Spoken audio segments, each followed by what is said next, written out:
on Facebook. My coach the other one's at youth camps. He was playing. She's a teacher. I think Donna or something. Thank you. It's not Donna. No, it's Dina. Yeah, Dina Farrell. Dina Farrell. Got that, coach?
Well, they did have that one good game, like the first game of the season.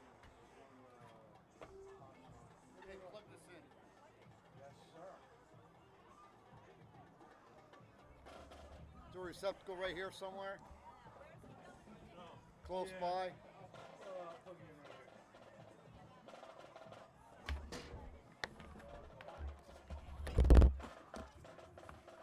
All right? Yeah, what is that? For the band. It's in. Thank you.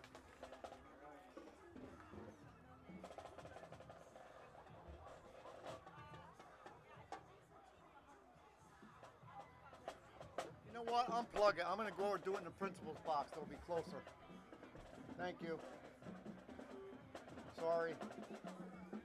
Thank you.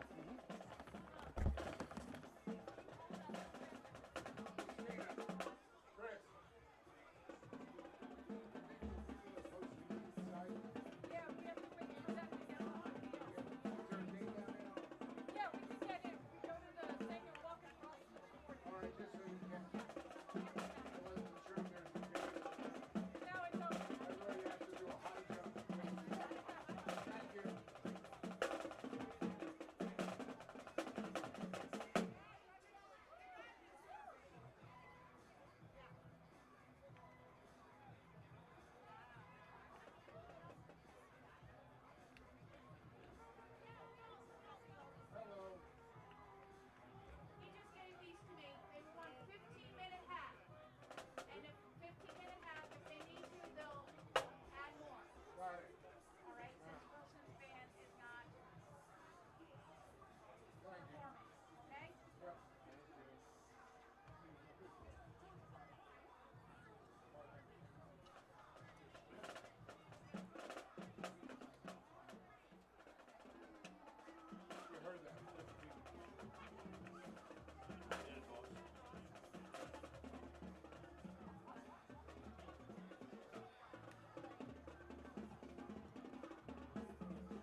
Good. Oh, boy. Did a good job. Some Melnick Bacchus.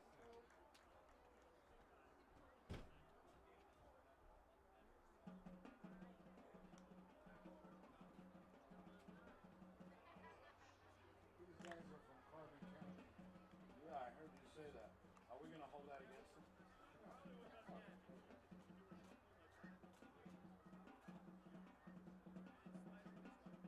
So this is it, huh? The finale tonight. It's not the finale. No, One more. I think next week we got another game.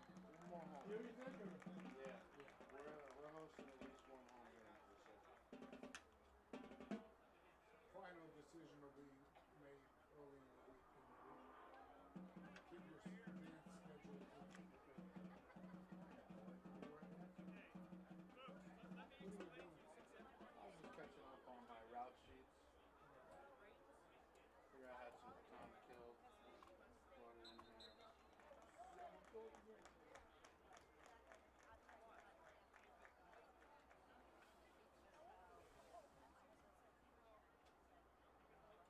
As always, Andrew, have the Star Spangled Banner semi-queued up. Official singer does not arrive. Oh, Good. I'm ready. Hey, that's good, dude. Come here, coach. We're a jack of all trades here. Master of none.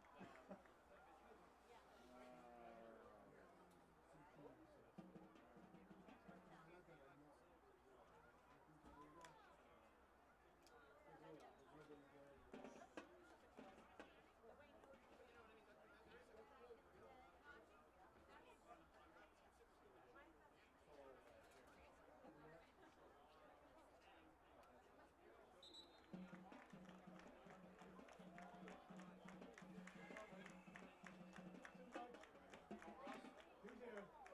He's on the other side right now. He's talking to the cheerleader. He's talking to them.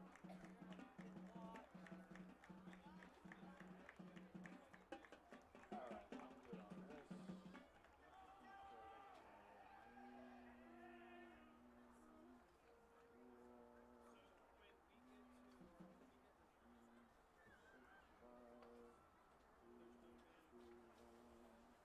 Alright.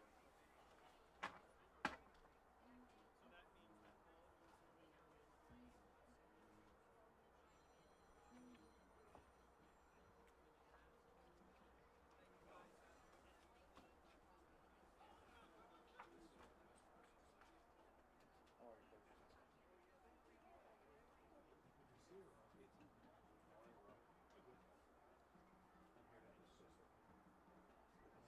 It means, oh, were you thrown off the field? Were you ejected for some reason? I was supposed to be ejected. Seriously, why Shut up now. why- If there's any name pronunciations. Good, no. Oh, with that, yeah. Good thinking.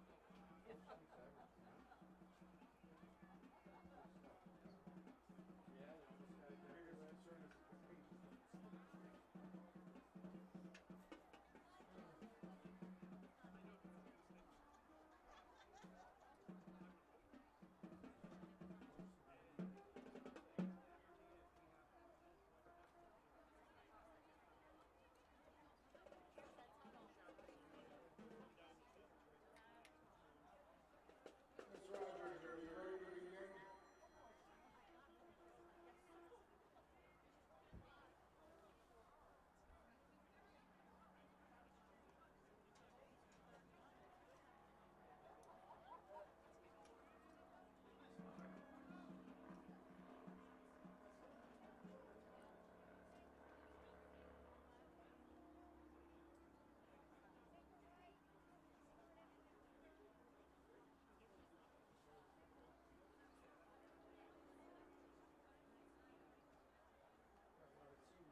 activities include football, baseball, and baseball. Awards 2020 Team Award, Blue and Gold Park Award, second team All-Area League, third team All-League Defensive Tackle, All-American All-Academic Bronze Team, and Senior Captain. Future plans are to attend 4-year college, playing either football or baseball. That's Logan Castellano. Next, we have Alex Cruz, with parents Haley, Bradley, and Alex Cruz, Sr. High school activities include football, track and field, awards, VA Football News 2020 and 2021, all academic bronze team. Future plans are to attend 4-year university, studying criminal justice. That's Alex Cruz.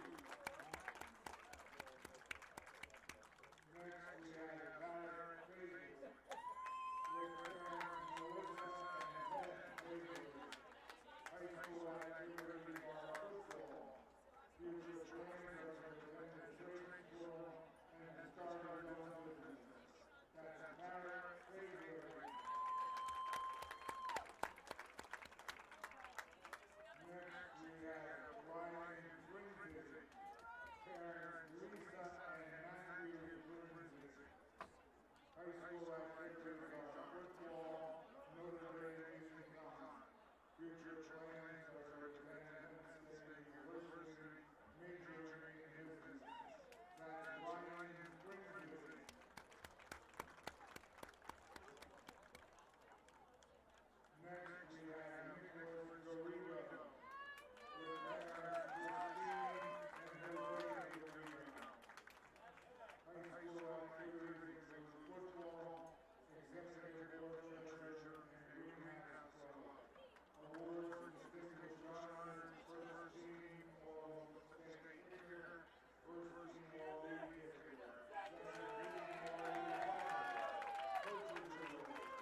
back. You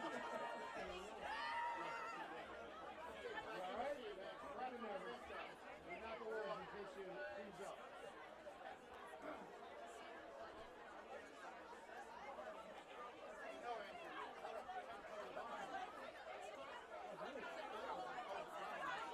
That must have been the best Wilson game of the year. Look.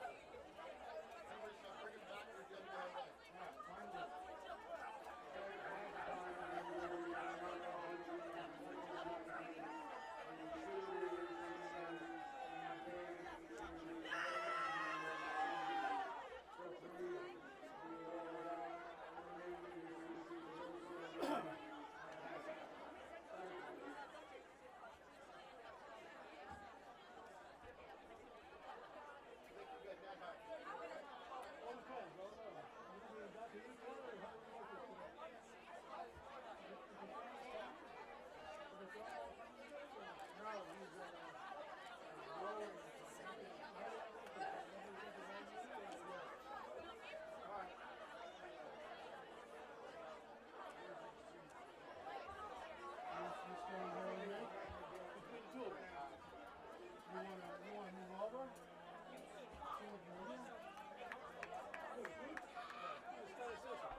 Grab one of these chairs. That's usually reserved for my esteemed colleague, but take the Millen. What did you say?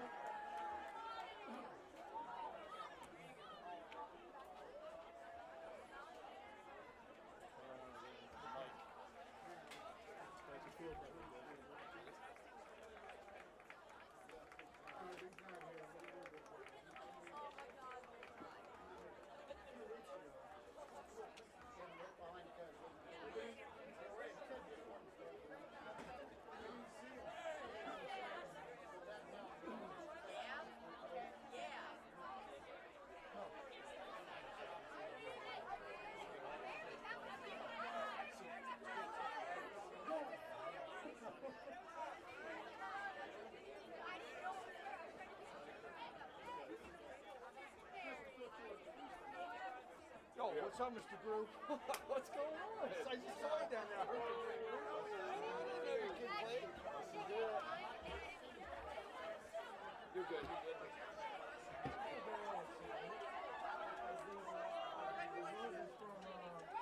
In the AAA playoff, but otherwise than that, all the other games have gone final, so we will give you some looks into the playoff brackets that will start next week with some of the games being played on Friday, some of them being played on Saturday. Wilson, if they would make it in the districts, their ball game would be on Saturday. Actually, on Friday, Notre Dame would be on Saturday. That Saturday game would be either 1 or 7. The home teams will host those ball games where possible. And Nick, you've seen Wilson a couple of times this year already. What are some of the keys to this ball game for the Warriors? Well, for one thing, for Wilson, they're going to have a bit of advantage in this type of environment in that they've been pretty much playing playoff games already throughout this season. Last week's matchup against Blue Mountain, which was on the Keystone Sports Radio, that was pretty much a playoff game because they needed to win it to stay in that top 4 against Blue Mountain. They effectively knocked Blue Mountain out of playoff contention with that victory, and now they're back this time away from the park in rivalry week, of course, to get another victory and solidify that last spot in the 4A playoffs. Now, we've seen a lot of Wilson throughout this season, and we've seen pretty much nothing but good things in their couple matches. They've showed a lot of resiliency, a lot of versatility, especially on the offensive end of the ball. A lot of playmakers on both ends as well. Zach Gillen, one that comes to mind that can be a real two-way player for them as throughout this ball game. But ultimately for Wilson, the biggest key for this one is keeping a level head. Obviously it's rivalry week. It's important. It's easy rather to get a little bit caught up in the moment, but they got to play with a little bit of a clear mind throughout this ball game. And if they are to get a road upset and slide themselves into that last playoff spot, it's got to be with some clear minds throughout this ball game. Yeah, this is going to be the 53rd meeting between these two teams. Wilson holds a lead in the series 30-22. Though the Crusaders have won the last 5 meetings and 7 of the last 8 meetings. The last Warrior win came in Wilson. That was in 2014 when the Warriors defeated the Crusaders by a 14-0 score, a game that was played in what could not be called anything else but a downpour at Smith Field over in Wilson. Jihad Beeman scored the game-winning touchdown for the Warriors, and Notre Dame really couldn't get a ton of things going offensively that year. Both of the teams came in with no wins. Wilson won that ball game, of course, 14-0. Notre Dame, they won the last meeting in 2019. The two teams did not meet last season as the ball game was canceled because of coronavirus issues. So this is also the first time they have not played consecutive since the series started 52 years ago. It's become a decent rivalry game for both of these squads. You look at Wilson as a team this year. They come in with a terrific quarterback, Caden Stem. He is 93 for 154 for 1,603 yards passing. He's the second leading passer in the Colonial League to Notre Dame's Colin Quintana, who we'll talk a little bit about later. For Stem, he has 21 touchdown passes, 6 interceptions, and completes the passes at a 60% clip. He also has 300 yards on the ground, so he can run the football a little bit. 4 touchdowns for Stem. He also has an offer to go play football at the next level at Valparaiso at the FCS level. When you look at Wilson, some of their receivers, some absolutely terrific receivers. They come in with 2 of the league's best. In Zach Gillen, a senior, with 594 receiving yards on 44 receptions, 6 touchdowns. And then Damien Simpson, 7 touchdowns on the year, 585 yards, 19 receptions for the senior. And again, he's a track star, much like his brother Damien Simpson, who will lead the backfield for the Warriors, who has 624 yards rushing the football. And now, Nick, maybe a couple of keys to this game for Notre Dame. Well, we mentioned about, clear minds for Wilson. For Notre Dame, it's, keeping up their run of form going because, coming into this ball game, I don't think they expected to be in the position they are, which is a last-ditch backdoor attempt to potentially winning that regular season conference with the loss to North Schuylkill happening yesterday against Pottsville. So I think ultimately for Notre Dame, you got to keep this momentum going that they built out throughout this season. Their only loss, of course, coming to North Schuylkill midway through the season. They've got to keep that momentum going. One of the most important factors, not just in football, but in really any sport going into the postseason, is having that momentum boost heading into playoff time. It's usually the team that's not even the most talented, but it's the team that's in the best run of form that can have the most playoff success. And for Notre Dame, you're going to take on a pretty tough opponent tonight in Wilson. They're in the 4A division, a division higher than you, and they've got a lot of talent. You mentioned, of course, the speedsters out wide, and obviously quarterback Caden Stem, who's looking to get a couple offers at the next level. But going back to Notre Dame, it's about keeping the momentum going. Obviously Colin Quintano's a little bit of a question mark as he recovers from the injury, but, it's got to be a next man up mentality for Notre Dame if they want to get a win and end the regular season with only 1 loss. Yeah, and this Wilson Ball Club has done some good things this year. 6 wins is the most they have had since the 2017 season, as Wilson has had a couple of rough years the past few years, but has built the program back. This is a program 2006 and 2005 were in back-to-back state finals, winning the title in 2006.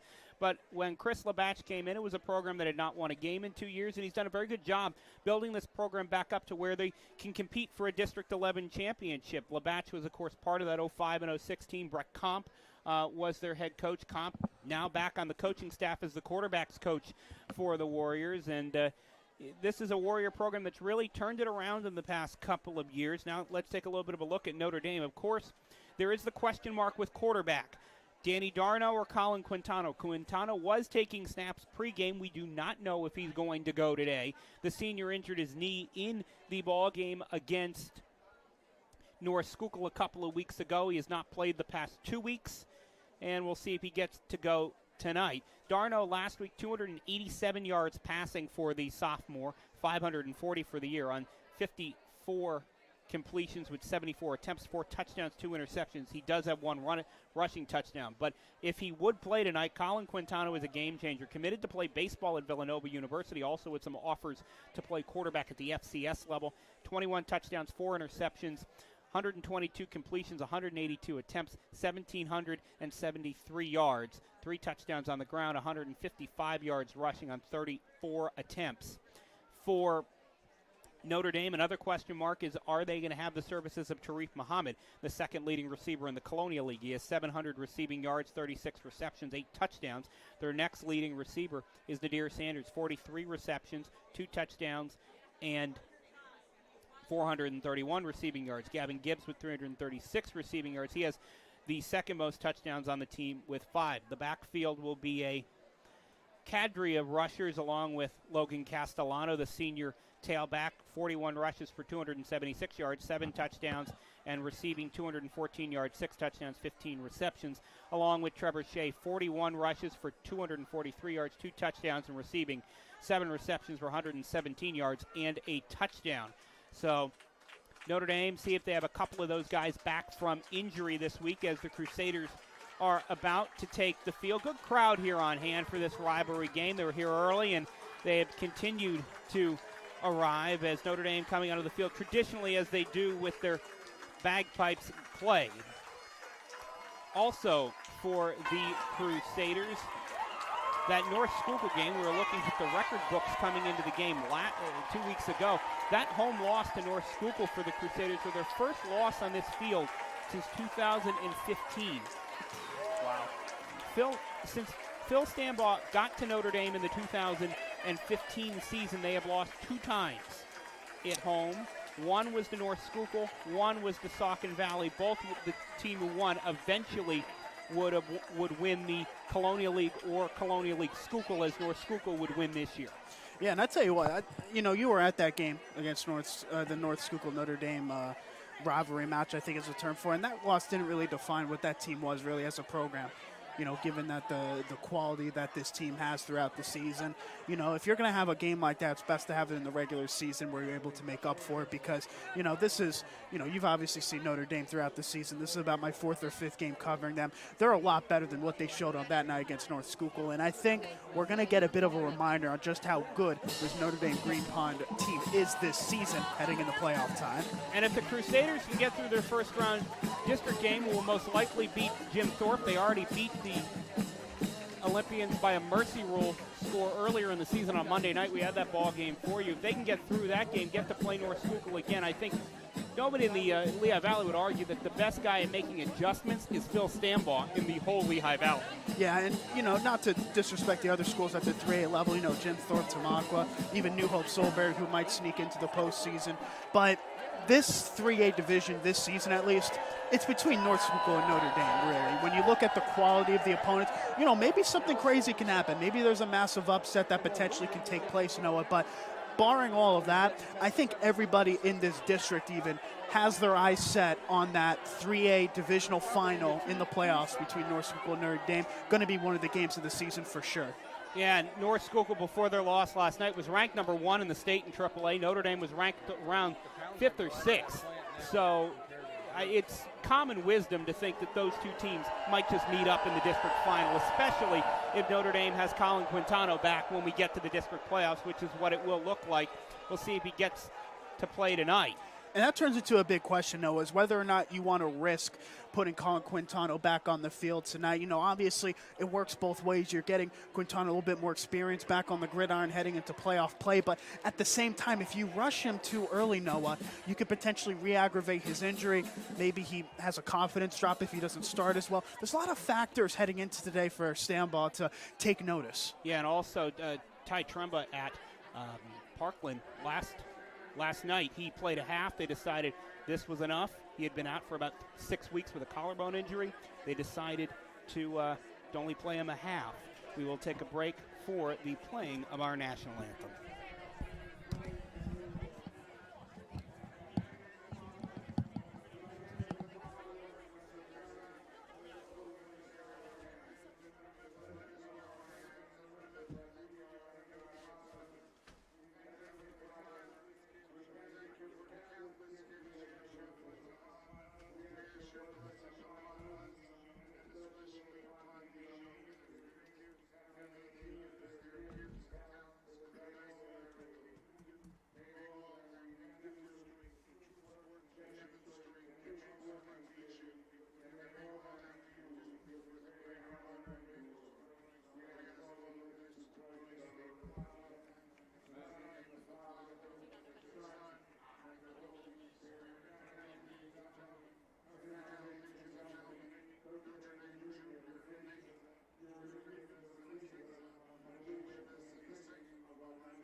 As we will now get the opening coin toss. The referee for today's ball game is Jason Boris. The umpire is Steve Tone.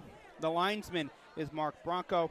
And the line judge is Tom Snoddy. As the captains will meet at midfield.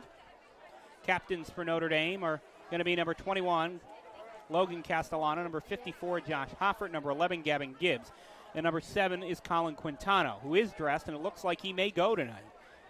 For the Warriors, the captains, number 11, that's Eric Shunk. Number 12 is Caden Stem. Number 16 is Zakai Hendricks. And number 2 is the All-Colonial League receiver, Zach Gillen. As we are just about ready for some high school football, crowd is still filing in. The Wilson student section just filing in across from us. As it pretty good crowd tonight. Actually, I would say bigger than the crowd that was here for Notre Dame and North Schuylkill. And North Schuylkill travels very well.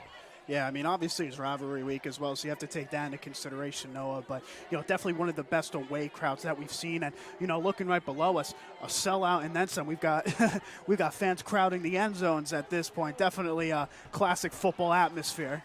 Notre Dame won the toss. They elected to receive. You know how important that is because Phil Stambaugh will normally defer. He wants the football, and because it's a rivalry game. We'll get to the starters right now for both teams after the kickoff, as Notre Dame will send back their usual cadre of receivers, led by Josh Ludlow, along with Tarif Muhammad, who is in there, so that's a good thing for the Crusaders as he missed last week's ball game. So Muhammad will go back. Crusaders are actually going to play up on this kickoff a little bit. So probably expecting something short, as Ludlow will be the man in the middle. On the near sideline is Muhammad, about 10 yards in front of Ludlow, and then to the left of Ludlow is Gavin Gibbs to the far sideline. So Ludlow back deep by himself, but just from where they put Gibbs and Muhammad, they're probably expecting that kick to come down somewhere around the 25-yard line. The kicker for the Warriors is number 18. That's Anderson Lewis June, a junior place kicker, 5'10". And Lewis June typically squibs it or onside it, so reacting Stambaugh is to that special teams play by Lewis June. And he will send it this time deep into the near falls to sideline. It'll go out of bounds, and it'll be 1st and 10 for Notre Dame at the 35. So that gives us time to give you the starting lineups for the Crusaders after the penalty for the free kick out of bounds. On the offensive line, it will be Aiden Compton, Josh Hofford, Mason Ludlow, Luke Bittner, and Owen Barr. The receivers, Gavin Gibbs, Tarif Muhammad, Nadir Sanders, and Ryan Frenzy. The tailback will be Logan Castellano. We'll see who they'll try out there at quarterback. It might be Colin Quintano. He looked ready to go just a couple minutes ago, and it looks like it will be. Number 7, Colin Quintano, 122 for 182. 1,773 passing yards, missed the last 2 games, 21 touchdowns, 4 interceptions, 34 rushes for 155 yards and 3 touchdowns. He will get a 2-receiver set to the bottom of the formation. To his right is Trevor Shea. Coming in motion is Logan Castellano, and they will give the football right up the middle to Trevor Shea, and Trey will burst through a hole and get right up to the first down marker, and he'll get a first down. Coming in there to make the play defensively for the Warriors is Eric Shunk. Now to take a look at the Warrior defense, Andrew Cochran, Anthony Cardona, Seth Kissel, the defensive line. The linebackers, Caden Stem, Jason Millen, only a freshman, leads the team in tackles. Robert Navarez and Eric Shunk. The defensive backfield, Zach Gillen, Damien Simpson, Nathan King, and Zakai Hendricks. Back to pass, Quintano. He's looking for an inside screen to Nadir Sanders, and Sanders has a lot of running room into the middle of the field, into open field. He will get finally brought down at the 25-yard line by number 3 for the Warriors, and that is Damien Simpson. And Damien Simpson, you saw the track speed there. On a normal game, Sanders would have been gone. Yeah, I mean, we've seen Adair Sanders take that to the house on more ways than one, haven't we, throughout this season, Noah? But fantastic start for Notre Dame. Not trying to cause too much pressure for Quintano. A good handoff to Shea to start off, and a quick screen pass that goes far by Sanders. A good start for the Crusaders. They have one-on-one coverage to Gavin Gibbs on the top of the screen. Instead, they'll give it to Shea again, and Shea will fall forwards to about the 20-yard line, where he got shoestring tackle there. Coming in is number 55, Jackson Millen, only a freshman. Millen with 85 tackles on the year, a sack, and he really has played some good football. 5'8", ninth grader who has played very well for the Warriors so far this season. And if there's an aspect to this team that Wilson would like to stop defensively, it's got to be the run game. That's the weakness of this Notre Dame front. Yeah. And Notre Dame's been getting some good yards to the outside of the formation using their speed. Quintano looking at the left corner of the end zone for Shea, and he found his man, but the pass incomplete. Great job in defensive coverage by Zakai Hendricks, knocking that ball out at the last second. It was right in the belly of Shea. And this Wilson secondary has come up massively throughout this season, especially in stopping the big plays. Zakai Hendricks, the number one cornerback for this Wilson Warriors secondary, making a good play there. Sets up a third down and medium. This is a big play early on.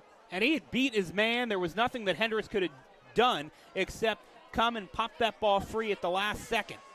Gibbs lined up man-to-man coverage on the top of the formation. Instead, it will be Quintano looking underneath to Logan Castellano, who has first down yardage inside the 10 yards. Coming up to make the stop will be number 26, Nathan King. After a first down pickup down to the 9-yard line, Quintano completed it to Castellano, one of his favorite targets, especially when we get into the red zone. Notre Dame really done well on this drive. That's causing the big plays and causing those first downs, Noah, throughout this drive. It's been those quick passes. Wilson needs to adjust defensively. Two receivers at the top of the formation, two to the bottom. As moving out and making it a stack set is Cruz on the top of the formation. Nobody in the backfield as the tight end is Castellano. Now motioning in the backfield is Ludlow. Ludlow will get the carry, pop to the outside, and he will go 8 yards. A touchdown run for Josh Ludlow. His first of the season, his first of his career for the sophomore running back as Notre Dame jumps out quickly on their first drive. It only took them 2 minutes and 1 second to get on the board. It's Notre Dame 6 and Wilson 0 in to attempt the extra point is Nick Garrido. Josh Ludlow, just a sophomore, but that was a veteran move there by the halfback coming in motion. He went into the middle of the O-line, but had the wherewithal to bounce to the outside where there was an open hole. Excellent running for 6. That was a great job by the right tackle, Owen Barr. Really sealed off the edge. The kick by Garrido is up, and the kick by Garrido is good. So with 9:59 to go in the first quarter, it's Notre Dame 7 and Wilson 0. The Crusaders come out quickly with some very good offensive plays. Wilson, the only play that they kind of stopped Notre Dame on was the play when Shea got the football and picked up about 4 yards. The incomplete pass, too, but Notre Dame basically got whatever they wanted on that first drive. And that's just a testament to how good Phil Stanbaugh's offense really is. I mean, how many times have we seen this where Notre Dame just completely dominates that first drive of the game and easily walk down the field for 6, and happens once again and probably, well, for the perspective of Wilson, one of the biggest games of the season. The Warriors now, they've got a real dynamic offense of their own, so if you're Notre Dame, you can't let off on the defensive end of the ball. A big stop here would really set the tone throughout this match. Yeah, Wilson's got a lot of really, really good skill players. The one weakness that the Warriors do have is their offensive and defensive lines, and that time the Notre Dame offensive line of Compton, Hoffert, Ludlow, Bittner, and Barr really put some work in and propelled their team to an early score. And that's what I was trying to say before about Wilson defensively. Notre Dame pretty much has a carousel of halfbacks in the backfield that they've been running throughout this season. They can't allow Notre Dame to set the run. And if that happens, at that point, Colin Quintano can have free roam to do whatever he pleases in the backfield. And Quintano normally just has not a ton of pressure because of what the offensive line can do. The kick by Garrido will bounce at about the 20-yard line, get picked up by Zach Gillen. And Gillen has a hole up the middle if he can find it. But no, coming in there and making a big play is the Notre Dame kick team. Number 35 is Matt Hedzakos, came in there and crunched up the Wilson returner. And then also coming in there with a late lick was Diane Vassallo.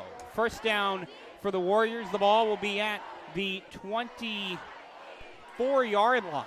And that's where Caden Stem and the Warrior offense will start.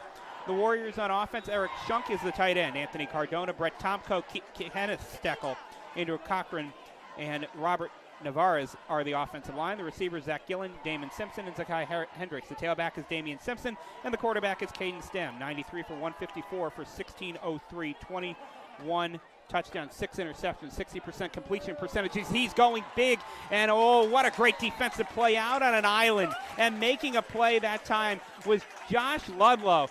In there was Kyle Harris, a senior receiver. They went to the senior on the first play. Harris does not have a reception yet this year, but he almost had a big one. But coming in there and breaking it up was Josh Ludlow. Love that play call. One-on-one coverage, go for the man, make your receiver make the big play. But that time, the man in the secondary for Notre Dame did phenomenally well. Had good positioning on that route throughout, was able to bat it away. Phenomenal play by the cornerback in a very pressured situation. The Notre Dame defense, Logan Castellano, Anthony Sofani, has extended back to pass again, and this time he'll find Zakai Hendricks, but Hendricks not really that much running room, but he will end up picking up 5. Coming in to make the play is number 4, Anthony Pez, from his strong safety position. The Notre Dame defense will get you the rest of the defensive line: Anthony Crisafulli, Diane Vassallo.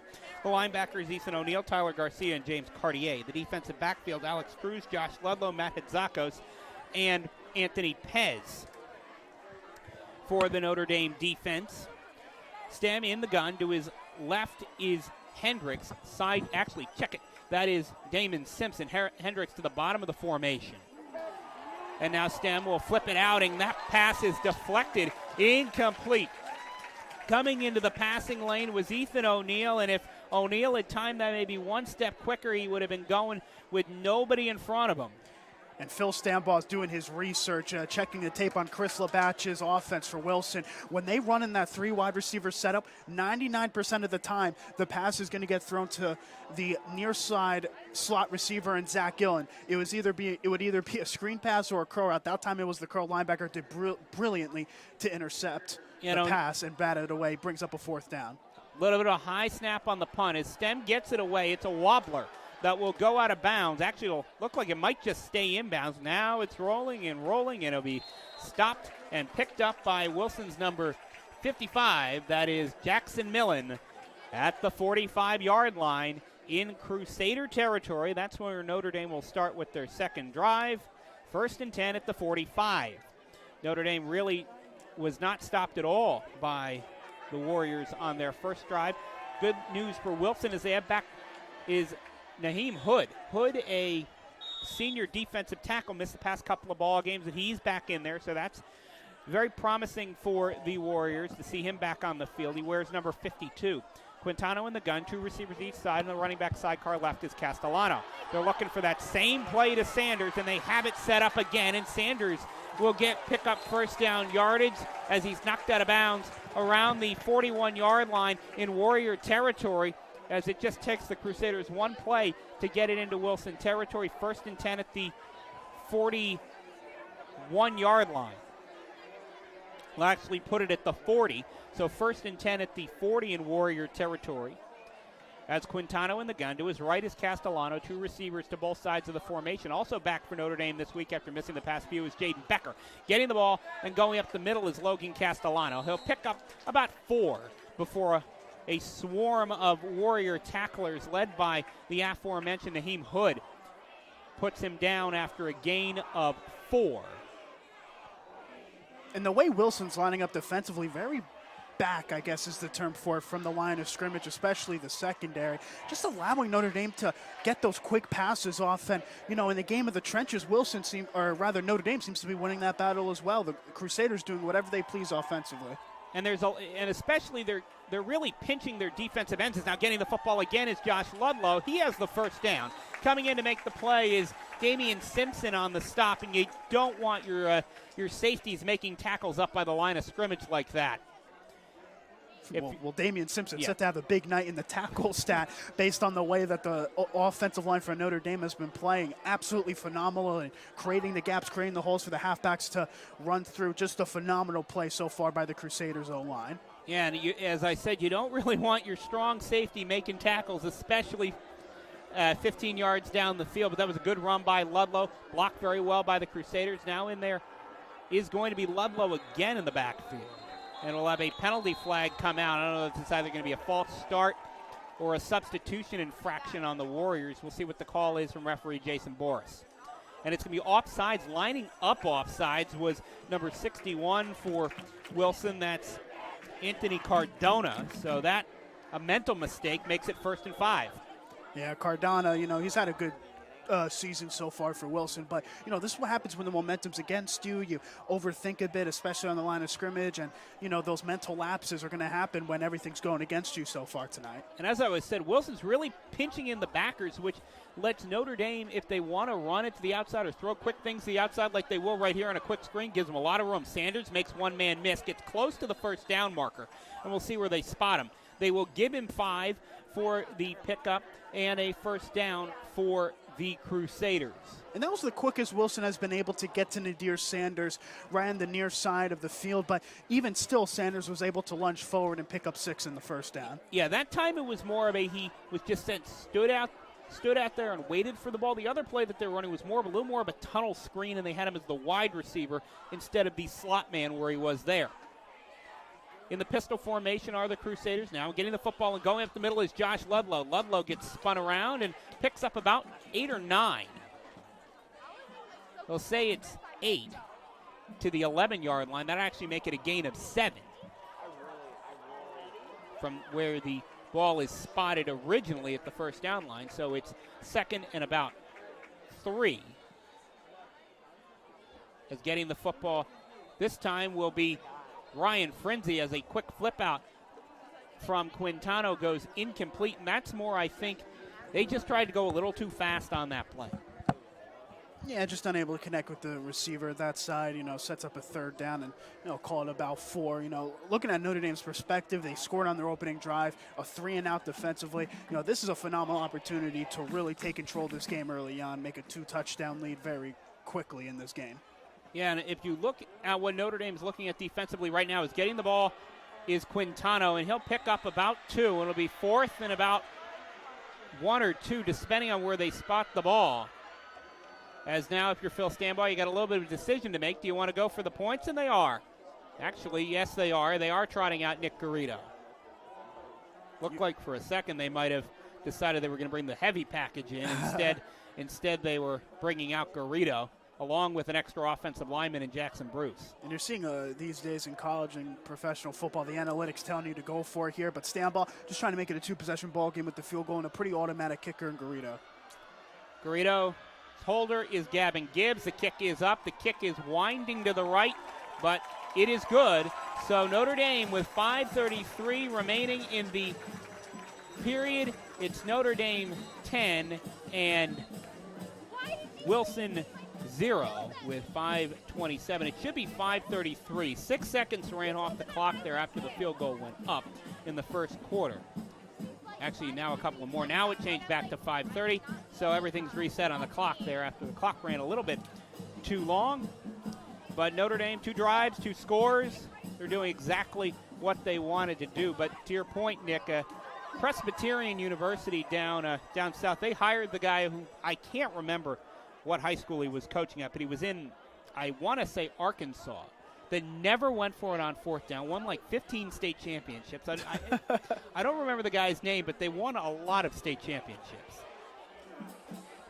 Yeah, sometimes, a lot of teams these days, they follow the analytics. And, one of the big, I think, negatives to analytics and following them is it doesn't account for momentum or the personality of the players and all of that. And I think in that specific case, 4th and 2, you really want to go for it, punch it in, make it a 14-point game. But the field goal makes it a 2-possession game all the same. And it's also, along with analytics, it's play calling. Of course. Because if you're calling the wrong plays, it doesn't matter what the yardage is. Garrido's kickoff will be a slow roller down the middle of the field, picked up by Gillen right at the 15-yard line. And Gillen, he spins away from a man. He'll get put down right around the 31-yard line. Coming up to make that stop was Barrett Fagley, the senior linebacker. And the Warriors will start 1st and 10 at the 32 in their own territory.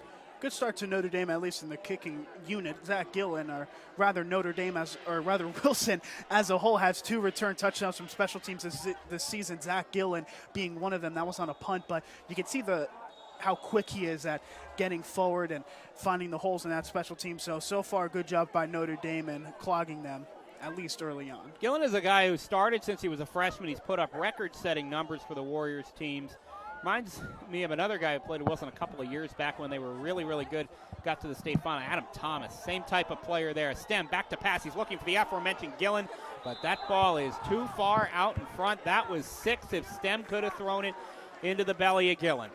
And Caden Stem usually makes those throws, it has to be said, but he was under some heavy pressure on his right side, had to pretty much throw off of his back foot. You're never going to have as accurate a ball. And that time, Zach Gillen, typically one of the fastest guys on the field, not fast enough to get under it. Yeah, Gillen just couldn't get there.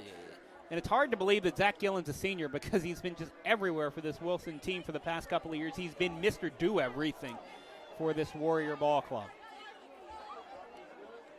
In motion is Damien Simpson, and now getting the ball is Damon Simpson. And saying to Damon Simpson, you're going to go nowhere, is Dane Vassallo, as he stops him for maybe a gain of a half a yard, but they're going to say no gain. Yeah, that was the first run of the day for Wilson. I don't expect him to run it much throughout this game. Just you look at the battle in the trenches, it's just not a lot doing. I think if you're Chris Labatt, you're focusing this game plan on offensively on those quick passes, allowing your speedsters to make a move after the catch. But it's got to be quick passes if Wilson are to make some production offensively. Yeah, if you're going to try to run between the tackles, that's probably not going to be the best idea if you're Wilson. Maybe try to get it outside. Now, Stem looking to pass on third down. He's looking down the sideline. Wide open man. And catching that football is Kyle Harris. Came out of nowhere, then fumbles the football, but they say he is down. Big-time play by the senior receiver, his first catch of the year. That ball was intended for Damon Simpson, but well underthrown. I don't think that Stem could have ever seen where Kyle Harris was. I think you're right on that. No, I think he just kind of threw it to the far side of the field, say, hey, there's two receivers running routes. That time Kyle Harris was able to get under it. Sometimes you got to create your own luck, and doing so brilliantly there with Stem rolling out to his left, buying time and finding the open man. Because Simpson was wide open. Now getting the football and going nowhere is Damon Simpson. Coming in there to make the play, the senior defensive end for Notre Dame, Logan Castellano. You can tell Castellano, real leader on that defensive end of the ball, getting the crowd, the sideline fired up. Just an excellent pursuit play. He was pretty much unmarked as the end around went towards his side of the field. Easy tackle for a loss of 5. That's a captain's tackle by Castellano. Loss of 5 on that rush. That time the wide receiver screen went, not wide receiver screen, but wide receiver sweep went nowhere. Stem in the gun. To his left is Damon Simpson. 2 receivers each side of the formation. Back to passes Stem. He's looking for the flip out to Damien Simpson. And Damien Simpson will pick up about 9, get right around the first down marker. It's going to be about 4th and 1. We'll see what Wilson chooses to do here. The ball we spotted at the 20-yard line. Actually, from where they spot, it's going to be a 4th and a short 3, long 2. The ball's at the 19. 3rd and 3 on the scoreboard.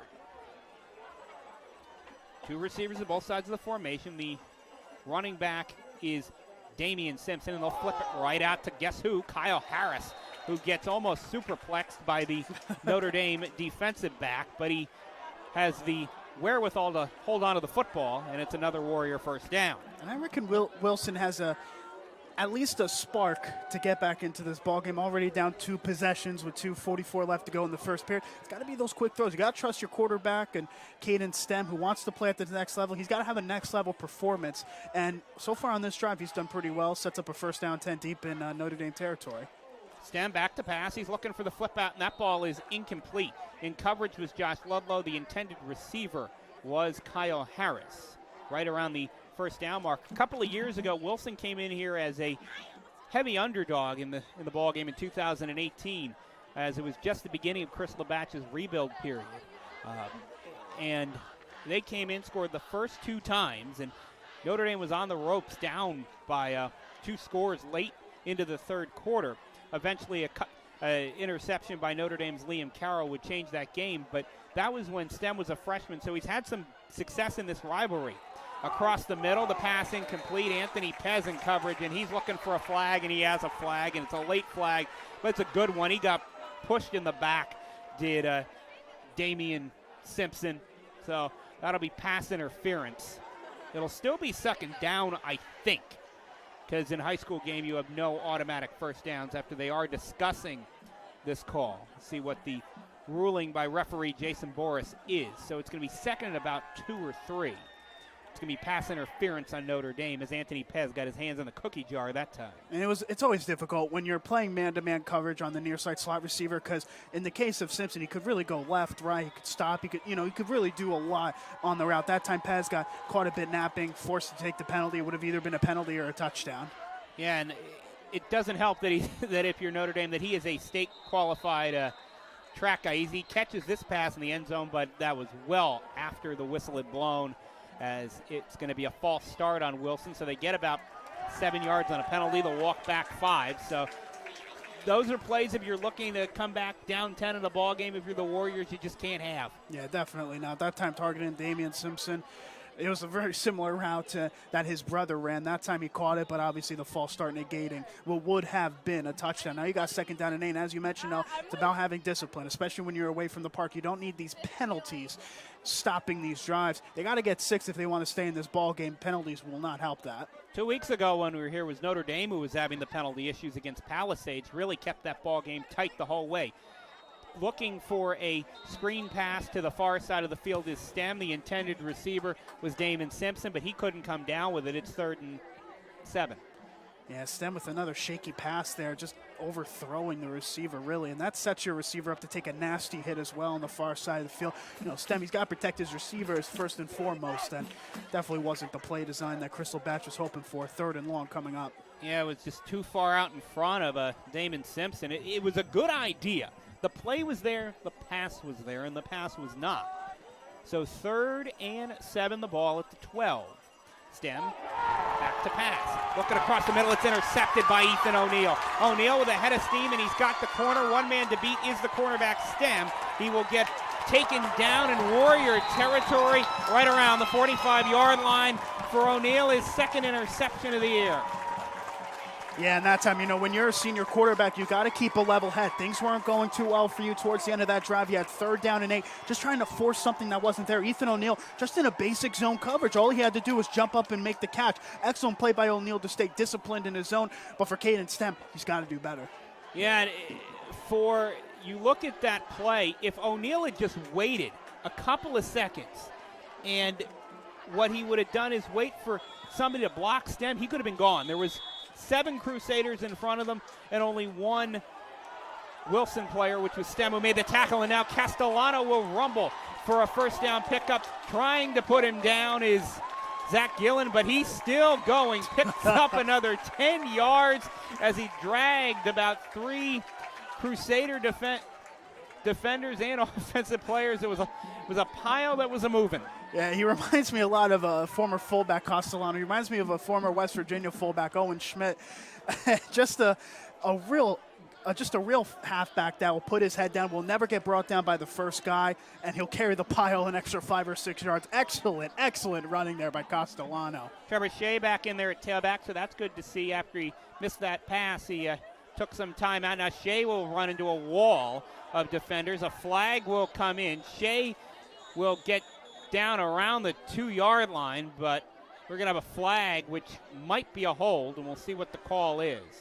Looks like it's going to be a hold on Notre Dame.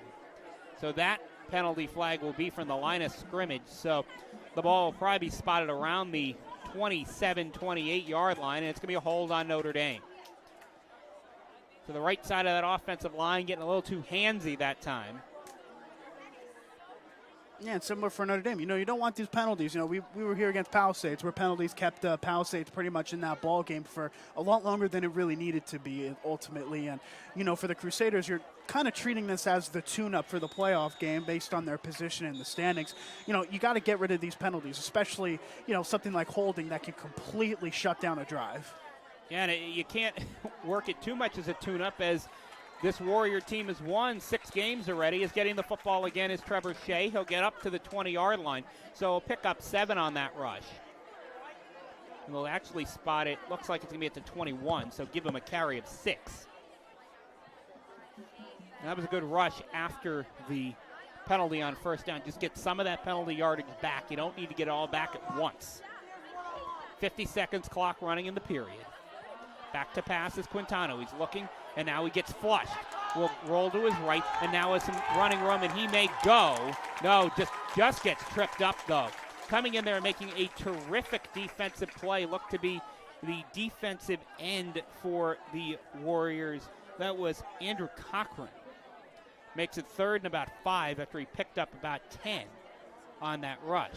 Really good run there by Quintano, staring off the quarterback spy pretty much on the swing route. But, every time Quintano runs, you're always kind of holding your breath a bit, coming back from injury. Obviously, he's got to come back to full strength eventually. But even on plays like those, you're just skipping a beat.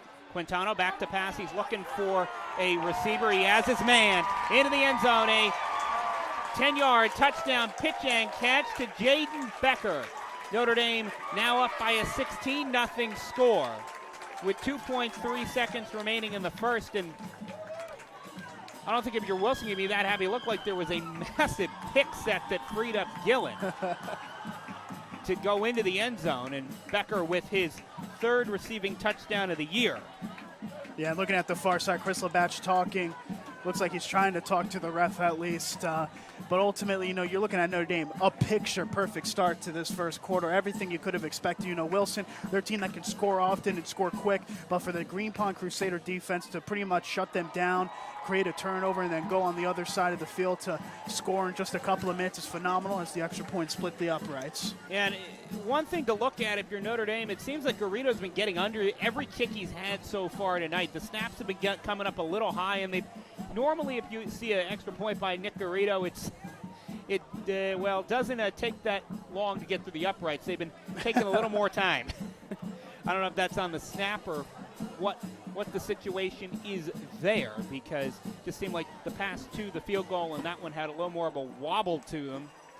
And that snap definitely was high, but it was a good job by Gibbs to get it down. Maybe they can do a practice field goal right at the 40, you know what I mean? End in the half, maybe they got the ball at the 40. You know what, let's get Garrido on for a 55-yarder. He can hit a 55 or a 60-yarder. He was hitting them in pregame, and he has an amazing leg, does Nick Garrido. You don't normally see that in a high school kid. No, I mean, he's got next-level talent. I need to check what the scouting reports are saying, if he's going to play at the next level. But if he's got that option, if he chooses that option, he could definitely kick at the next level. Yeah, he could kick at Nick Garrido could definitely kick at the Division I level. No questions asked. There are a couple of teams that I think would take him immediately. I've watched a lot of FCS games this year, and there are a few teams that could use him right now. There was one game I was watching a couple of weeks ago. They missed 3 extra points. Line drive down the middle of the field will get picked up by, not back there, Gillen. It's going to be Damien Simpson, and he has a hole. Garrido can't stop him, and Simpson is to the races to the 30, the 20, the 10, the 15, 5, and into the end zone. A 90-yard kickoff return touchdown by Damien Simpson. And that will end the quarter, as it's going to be Notre Dame holding the lead 17-6 with the extra point pending. Oh, and what a crowd silencer that is by Damien Simpson. Typically sometimes plays at the halfback spot along with his brother Damon. He hasn't been doing much so far tonight, but what a way to make your imprint on this game. We've got a ball game once again. Excellent kickoff return. There was one man that could have beat him, and that was Nick Garrido, the kicker.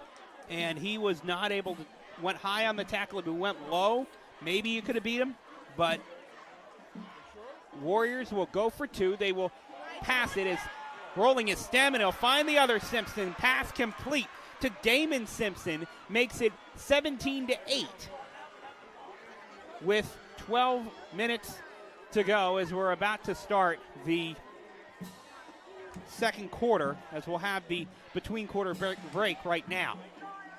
And you look at that's how you get offense going. Oh, absolutely. I mean, it's just, sometimes this game, not a lot of things are going to go right offensively or defensively really for Wilson based on what we've seen for that first quarter. You've got to create your own luck. And, when you've got a speedster and Damien Simpson, Wilson, their track and field team's one of the best in the region.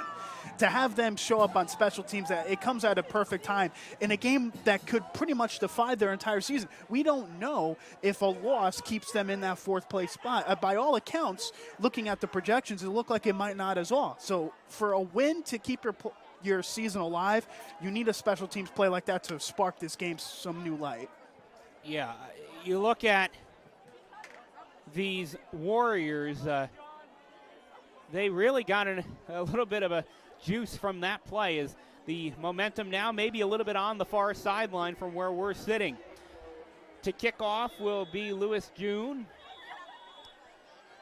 And also, if you're Notre Dame, sometimes that squib kick actually gives the return man more time as getting the football and running out of bounds at around the 25-yard line is Nadir Sanders on the kickoff, as it was an odd kick as it was pooched right around the 20.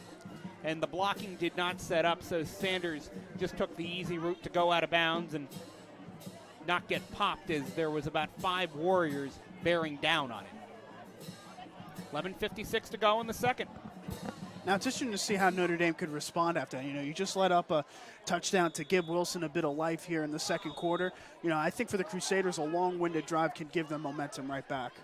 Yeah, and that's what you need to do. You just need to put together a drive here, Notre Dame. Getting the football is Trevor Shea, and he will get to the inside.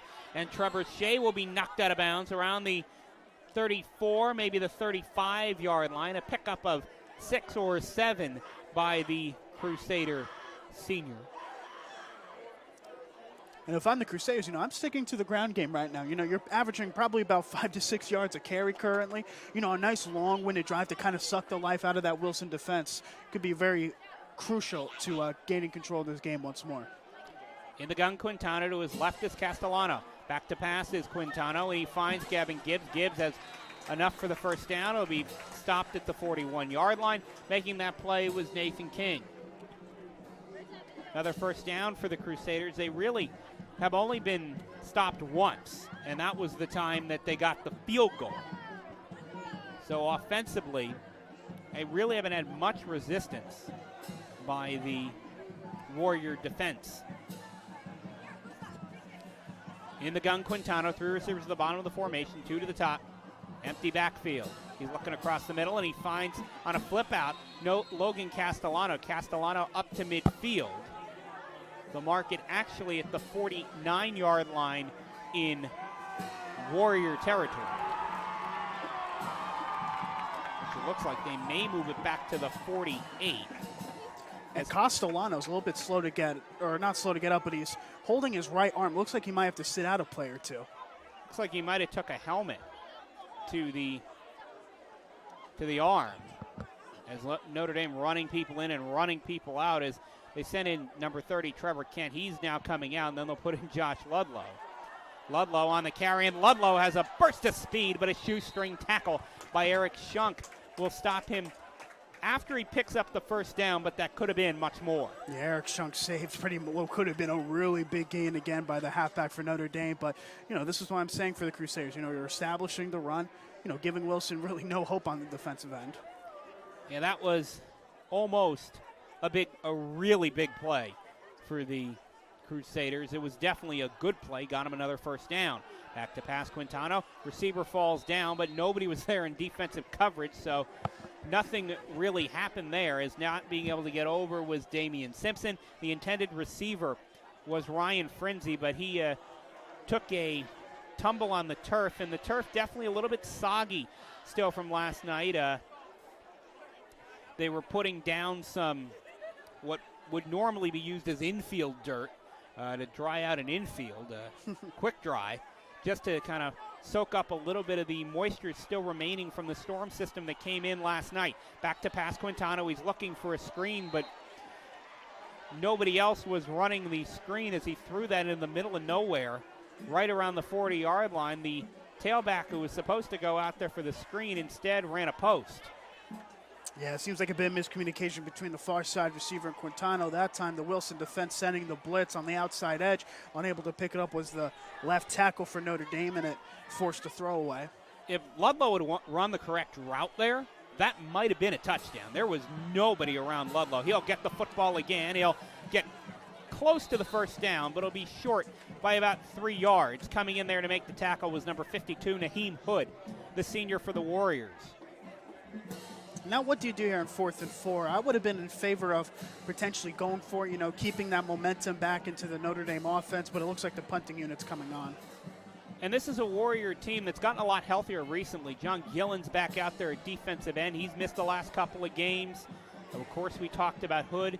Kyle Harris, who missed some time. So it's a Warrior team that's getting healthy right at the right time. While they time out here is not very happy, I think, about the formation on the punt was Phil Stambaugh as somebody lined up wrong. I think it was the offensive guard, Josh Hoffert. So Notre Dame will burn their first time out with 10:14 remaining in the second period. As they're looking at what would be their first punt and the first time the Wilson defense would have stopped the Crusaders. And if you look at Wilson, what they've done today so far, if they don't throw that interception on that drive down by the goal line, and instead if they go in for a score, it's a 14 to 17 game, or actually they had went for two, 17-16. Yeah, I mean, this is still very much a ball game. That kick return really gave the ball game some new light on this punt here. They're able to score. All of a sudden, we're staring at a one-possession game once again. This is really, really well put by the Warriors to get back in this after being punched in the gut early on that entire first quarter. A little bit of an awkward snap comes down to DeGrito, and Gillen will just let that roll into the end zone as the snap came back a little bit to the right of Garrido. He picked it up and fired it down the field, but Notre Dame probably was looking not to have that be a touchback. 10:07 to go in the second quarter. As it will be 1st and 10 Warriors at the 20-yard line. Last time they had the ball, they took it 90 yards on a kickoff return touchdown by Damien Simpson. Track star for the Warriors showed why on that return. Yeah, fastest guy in the field, no doubt. Second fastest guy in the state of Pennsylvania last year. Back to pass is Stammy's looking big for the other Simpson. Damien Simpson, he's got it. Oh my, what a play. Down to the 41-yard line. He came back and came to the football. Did Damien Simpson, and a big play for the Warriors up to the 41. Damien Simpson, are you kidding me? That's a you got Moss play if I've ever seen one. Coming back to it, making the leap and grab over the safety. That's just brilliant there by Simpson. And I love the play call as well. Coming off of the punt, go for the big play, and it worked to perfection. There's nothing really that the defensive back Alex Cruz could have done there. The ball was put in the perfect spot. As getting the football this time is Damien Simpson, and he'll pick up about 3 or 4 yards. The chains never reset, so we'll see exactly how many yards he got. Is that play? Wilson went so quick they never were able to reset the chain, so it's going to be second and about 7. The ball at the 38-yard line, and if you're Wilson, that's a play that can reinvigorate your offense. And Notre Dame playing really off the receivers on the bottom side of the formation. Maybe Wilson will look at something like a screen. Instead, it's stem back to pass, looking with one-on-one to Gillen. Gillen can't come down with it, right into his belly. This time it was Gillen not able to catch the football because Stem put it right on the money. Zach Gillen, he needs to make that grab. Just has to be said. Gillen needs to make that catch in one-on-one coverage. Had a stride on the defensive back. Notre Dame sparing their blushes a bit. Now they got a 3rd down and 7. This very much the play of the game early on with about 9 minutes left to go in the first half. A 2-possession ball game for Wilson. They got to get points on this drive. Yeah, if you pick up 3 or 4 here, maybe you think about going it if it's 4th down, but you really need to try to pick up the first down here on 3rd down. Back to pass, firing, and intercepted. Josh Ludlow with a lot of green, terra firma in front. One man to beat. He will be knocked out of bounds by Damien Simpson. The interception by Josh Ludlow is first of the year as he's knocked out of bounds right at the 32-yard line. And this Notre Dame defense is too good for those type of throws. Caden Stem, a second time really where he just tried to fire it into a place that really there was no open room for the receiver. For the second time, Stem gets intercepted, head down, walking to the sideline. Just not been his day. Another big mistake. And just like that, Notre Dame has all the momentum again and the 2-possession lead still. And with Stem, he kind of takes him. He has a little bit of a slow release when he's throwing the football, which is just enough time for the defensive back to make that read on that throw. As now getting the football is Trevor Shea. He will burst up the middle, pick up about 7 yards, and get stopped at the 25-yard line. It seems that the rain starting to come down, a little bit of light mist so far. A little bit of light rain expected this evening. That shouldn't do anything to either of these teams, especially for the teams who played what came through the valley last night, the teams that played last night. Getting the football is Castellano. He's got a head of steam. Out to the outside. He'll get knocked out of bounds after taking the defender with him, and that was Gillen, and I don't think Gillen would want to do that again. Oh, my goodness. Logan Castellano, please just give him the rock for the rest of this game. Just a phenomenal runner, just putting guys on the ground. Phenomenal run again by Castellano as he moves the chains. As he picked up the first down on that carry, the ball will be spotted at the 18-yard line. In the gun is Quintana. 3 receivers at the top of the formation. 1 at the bottom. Coming in motion is Ryan Frenzy. And Frenzy will get the football in the jet sweep, and he's got some room. Got a big-time block out in front by Castellano. That will be a gain of 9. The ball down to the 9. And you want to talk about next-level talent based on the way Logan Castellano's been playing. He's just been phenomenal as a fullback. You know, the age of the fullback has pretty much gone away at most levels, but if there's a man to revive it and have a name for it at the next level, it would be him based on the way he's been performing tonight. Yeah, he's had a great game. He'll get the football again. He'll go up the middle. He'll have the first down. Can he get into the end zone? No. He'll be stopped at the 4-yard line. Will be first and goal, Crusaders. 7:43 clock running in the second quarter.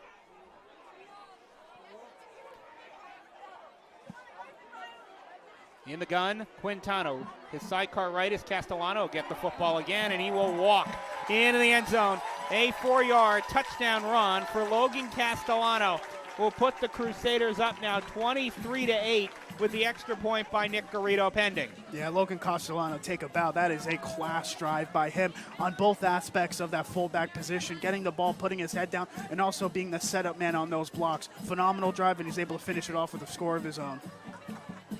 The holder is Gibbs. The kicker is Garrido. Garrido on the year. He has made all but 1 extra point. Garrido's kick is up. Garrido's kick looks good, and it is good. So the score with 7:30 remaining in the second period, it is Notre Dame 24 and Wilson 8. So a turnaround there after Wilson looked like they were going to go in and score their second touchdown of the game. It's another Warrior interception, and Notre Dame goes and scores their 3rd touchdown of the game. It just goes to show how quick the game can turn around. You know, it seemed like for a bit that Wilson had some real new life in this game, but, you know, back-to-back interceptions by Caden Stem really neutralizing that offense for Wilson. Their backs are against the wall once more. And if you take away those 2 interceptions, Wilson's right in this game because those were 2 Notre Dame touchdown drives.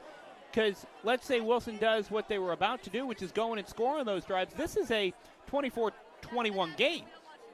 Well, we've seen this before, you know, haven't we, where the team that commits the least amount of turnovers typically wins the ball game. This is just, you know, we've got another crash course on that fact, you know. In a game that could easily be a 1-possession ball game, it's 24-8 with Notre Dame dominating. And you remember the play right before that interception was a drop touchdown that was thrown to Zach Gillen, and Gillen just couldn't come down with it. Back deep to receive are Simpson and Gillen. It's Damien Simpson back there.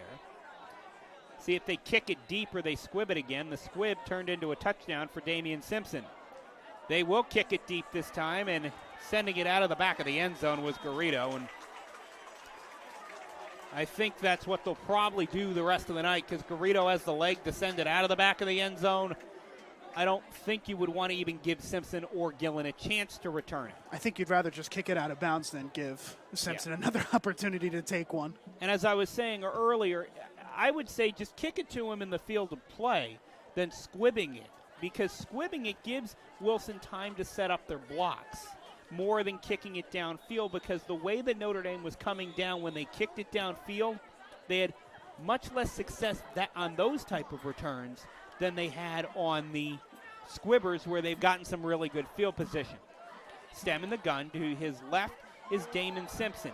Now, slipping on the turf and not able to come down with that football was Damien Simpson as he ran an in pattern. And that's just the wetness of the grass field here at Notre Dame, because that ball was put right where it needed to be. Yeah, we were on the grass, getting a field's eye view. It didn't look like it seemed pretty good conditions based on the storm that hit us yesterday, but clearly some of the players struggling a bit, slipping and sliding, especially those receivers. Yeah, that was the first time we really saw somebody take a big tumble. Frenzy slipped earlier, but that was probably the biggest slip we've seen so far. Stem's going to run. He's got some running room. He'll get close to the first down marker. He'll probably be about a yard or two short when they spot the football. We'll see where they put it down. They put it down about a yard and a half short of the line to gain. He needs to get to the 30. He's at the 28. It was a pickup of 8 yards. So a big third down play here for the Warriors with 6 minutes and the clock running here in the second period. Damien Simpson to the left of Stem, and he will give it to Damien Simpson. And Simpson looks like he has enough yards for the first down. Now he definitely does, as he gets a little bit of a push from his lineman, picks up an extra 2 yards, and the ball will be spotted at the 33. First down, Warriors.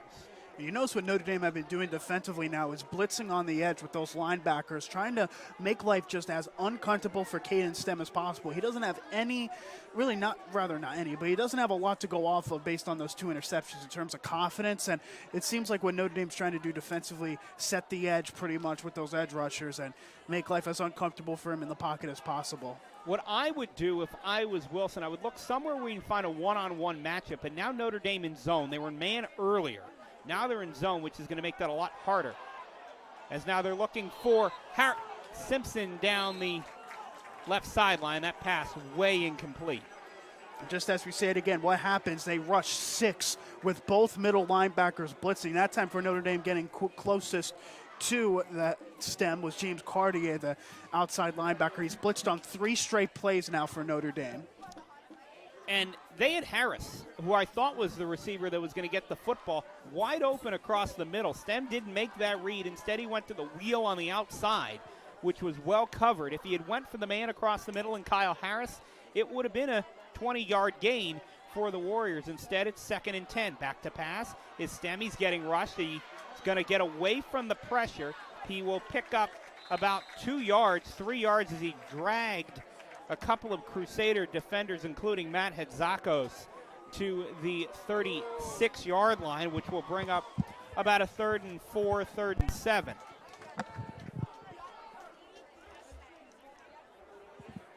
And now this is maybe the time. If you're Wilson, look, you need to look for some routes across the middle, especially if you can try to get either a linebacker or a tight end in some space. Stem in the gun. He's looking to pass. He's going to roll. He's going to fire deep. Hit as he threw, and almost coming down with a big play was Damien Simpson, as the pass just maybe an inch too far in front, and the Warriors will have to punt. And that was a bit surprising to go 4 vert pretty much once again for the Wilson Warriors offensively. You want to see a bit more creativity in terms of what the receivers can do with the route running, because obviously you're going to have the one-on-ones. You're always going to outbeat those Notre Dame defenders, but something a bit different, something that's a bit quicker for Stem to throw to is probably something they could consider on their next offensive drive. That being said, that play right there was there.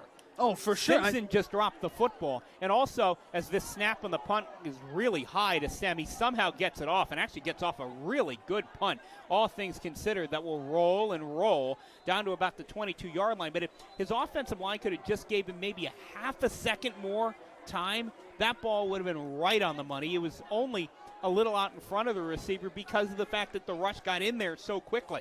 And to be fair, though, a lot of these plays have been, a lot of those 4-vert plays, usually it's the receiver outrunning the defensive back, usually. But it's just about finding enough time on that offensive line for Stem to be able to get off a good throw. That time, once again, he overthrew his receiver, and that set up the punt. Yeah, it's just, does Stem have enough time to be comfortable back there? And the answer pretty much has been no throughout this ball game. Or as we said, there was a couple of times that the receivers just couldn't come down with the ball. It was right on the money. Those have been the times that Stem has had enough time back there. Back to pass is Quintano looking for Frenzy underneath, and he finds him up to the 30-yard line, so that's a gain of about 6. As the ball was spotted at the 24 to start the drive, and a gain up to the 30. 2nd and 5 for the Crusaders. Another score here before the half would be big because Wilson gets the ball coming out of the half. In the gun, Quintano, he's back to pass. He's looking for a flip out to Castellano. Castellano makes one man miss, and then he missed himself as he tumbled to the ground.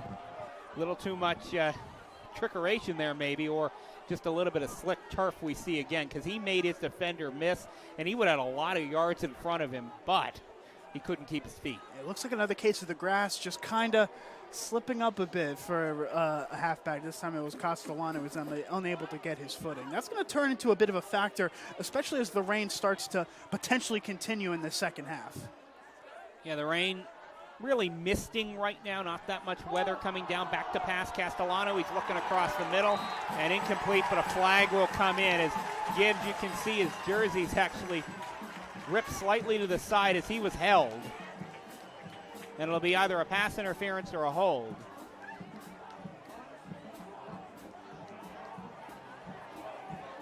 And they will discuss it.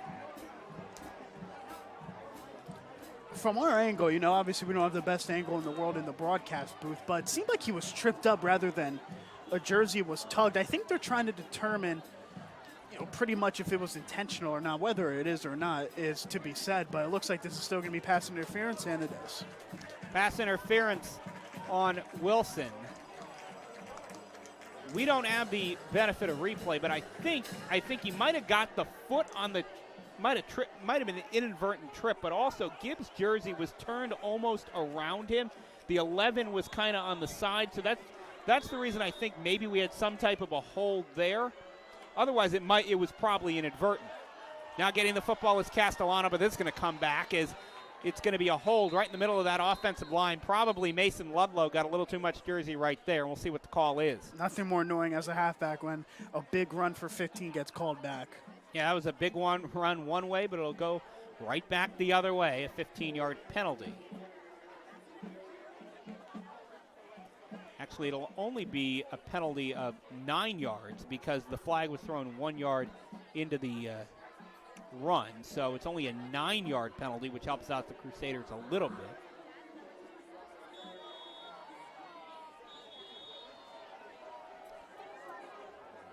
It's Quintano in the gun.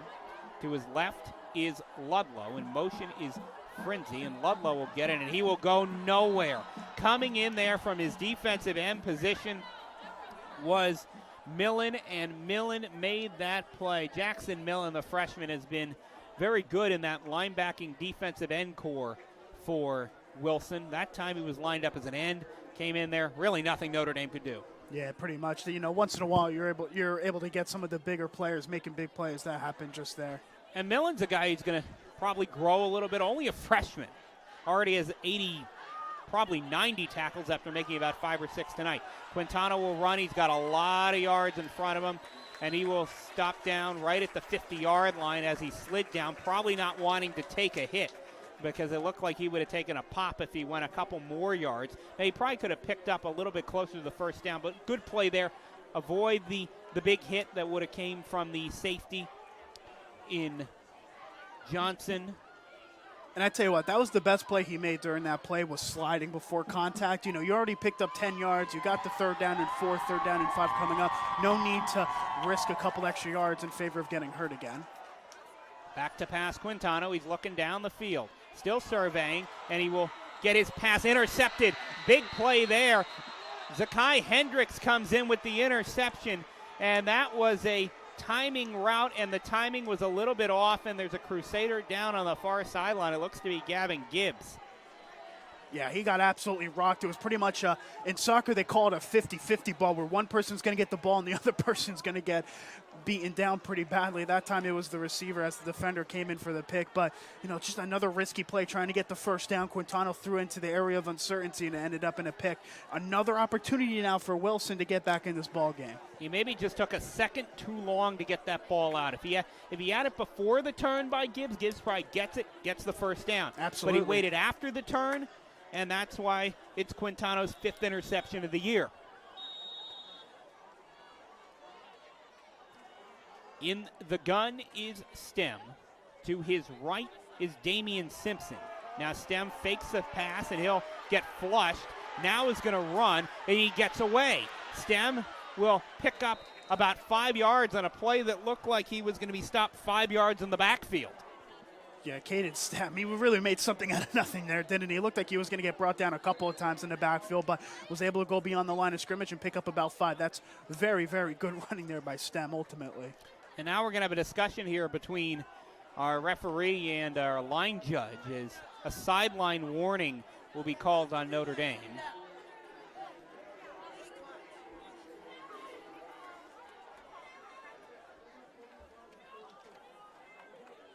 You could tell in a rivalry game, you're going to get a bit of, a lot of emotions on both sidelines. A sideline warning definitely isn't out of the ordinary for and this that was, scenario. I think, just because the Notre Dame players are creeping up a little too far back into that running lane for the officials. Not anything more than that. Getting the football is Damien Simpson, and he's got a lot of running room. He is still going to the 21-yard line, and that's what Wilson can do if they can get their guys into space, and they haven't been able to do that so far that much tonight. But that's what the Warriors can do. And if the Warriors can score here, they're going to get the ball coming out of the half.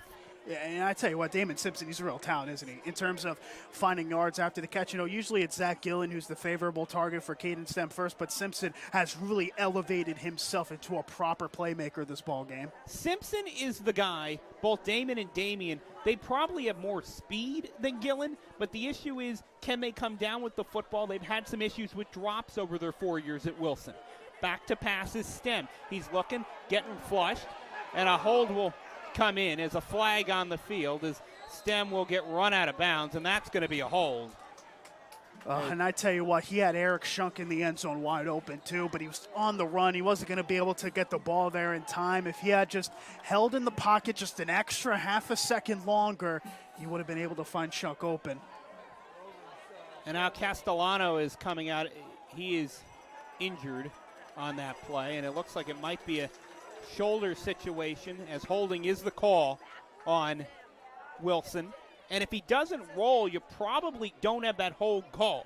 Exactly, yeah. When a quarterback gets flushed out of the pocket, typically that's where you'll see the offensive linemen. They hold a bit more obviously than typically, and that time the referee was able to see it and threw the laundry. And on also, the field. when the quarterback is moving, it's also the defensive players are moving away from the offensive linemen, so you can much easily see that grab of the jersey. First down, the ball is at the 35-yard line, 1st and 22 for the Warriors, a minute 16 in the quarter. Back to pass is Stem, and he's got a man wide open, but not being able to come up with the football is Kyle Harris. Harris has been a target for the Warriors today. He's missed a couple of games due to injury. He got his first catch of the year a little bit ago, but he couldn't come up with that pass. Yeah, Harris nearly made a phenomenal diving grab, but just outside the arms of him, sets up a second down in a while. You don't really have a play in this playbook, do you? It's just about trimming this 2nd and 25 down to about a 3rd and 15. Give your offense a chance to convert it. What it is about getting guys into space, and that's what Wilson needs to try to do. Right now, it's Gillen matched up on a linebacker. They'll put him in motion, so they'll have Gillen on a linebacker. That's where they're going to go, but it's going to be a screen pass, flip out, and Gillen's got some room. He gets past the original first down start of the drive marker. He picks up about a yard after that, so it's going to be about 3rd and 9, which was a good pickup there. But if I was Wilson, I wouldn't have brought him in motion as you had him matched up with a linebacker, bring him across the field on a crossing pattern. There's no way that the Notre Dame linebacking core would have been able to keep up with Zach Gillen. But they do pick up a good amount of yardage there. It's 3rd and 9. You would have to think the Warriors would be going for it on 4th down at the 21, or if they would pick up a couple of yards. Stem, back to pass. He's looking across the middle of the field. He's got his man. Great one-hand catch by Gillen down to the 1. Oh, what a catch. Oh, my. Yeah, right in the middle of the field, a one-arm grab. You know, you're almost cringing a bit at a receiver making that type of route because you expect him to get crushed, but Gillen does so well to make the catch. And I tell you what, this is, as we see Wilson take a timeout with 55 seconds left to go in the half, this is what they did against Blue Mountain to absolutely destroy Blue Mountain defensively, was just those quick passes to Zach Gillen on the swing route. A lot of the times, especially opening the game, it was on the screen. But, you know, I think Kanan Stem finding Zach Gillen on his drive is a very good reason as to why they're set up on a 1st and goal.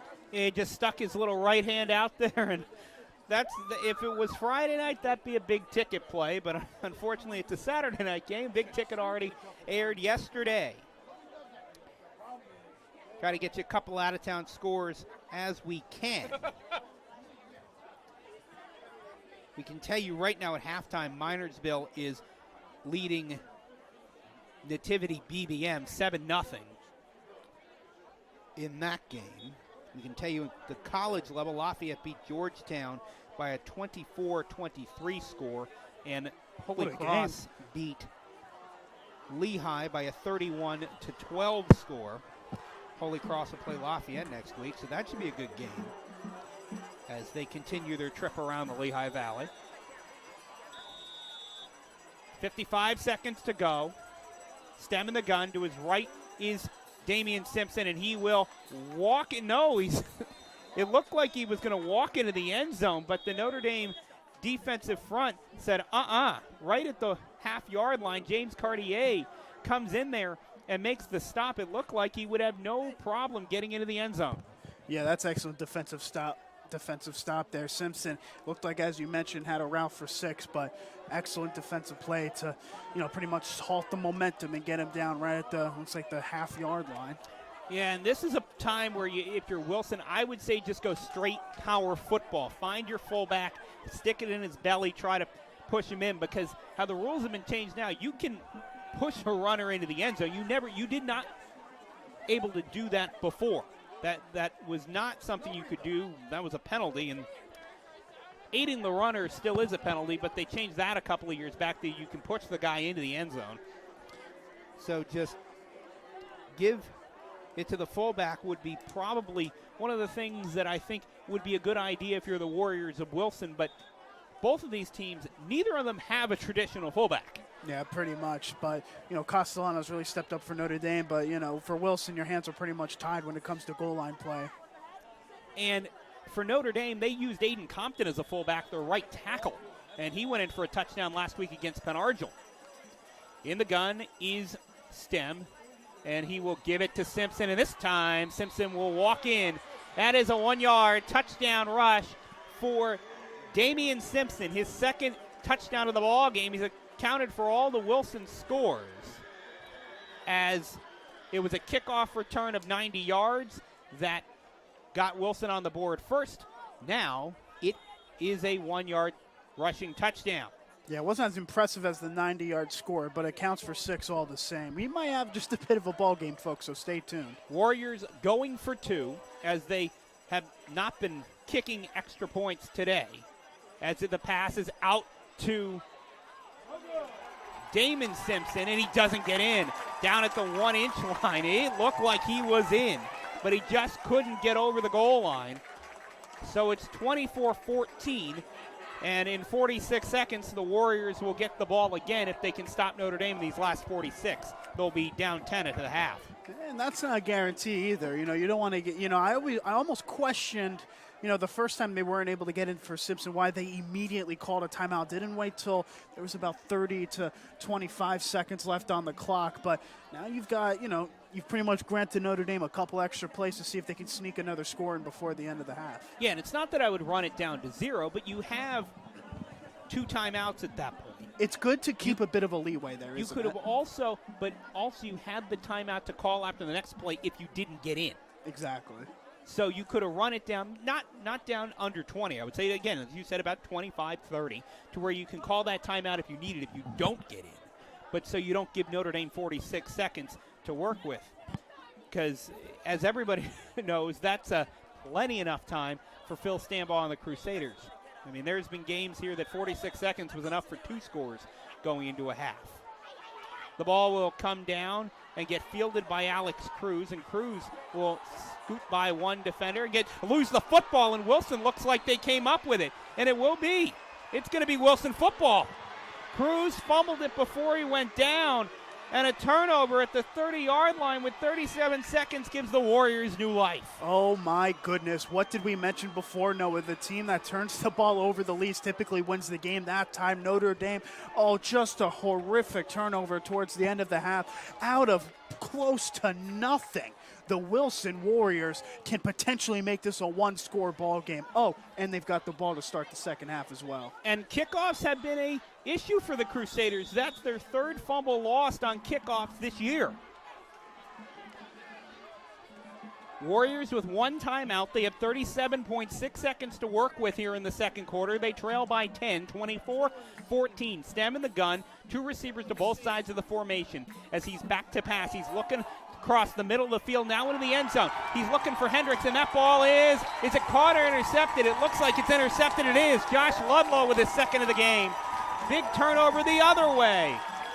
Ludlow, his 2nd interception of the year. He has had a terrific ball game. 2 picks and a rushing touchdown. Oh, Josh Ludlow, what a phenomenal play. He's stuck in a bad situation, one-on-one coverage, but once again puts himself in the perfect position, was able to go up and get it. Phenomenal play by the cornerback. He might have just saved Notre Dame's 2-possession lead. And if Stammen looked, he had Gillen over the middle wide open, but instead he chooses to go with the corner route into the corner of the end zone, and it turns into his 3rd interception of the game. Getting the football and getting a lot of running room is Trevor Shea, but Shea was stopped right around the 26-yard line after a pickup of 6, and the clock never ran. The clock ran for about a second and a half, and now it will be running again. Notre Dame, I don't know if they're inclined to go quickly, as they are back in offensive formation.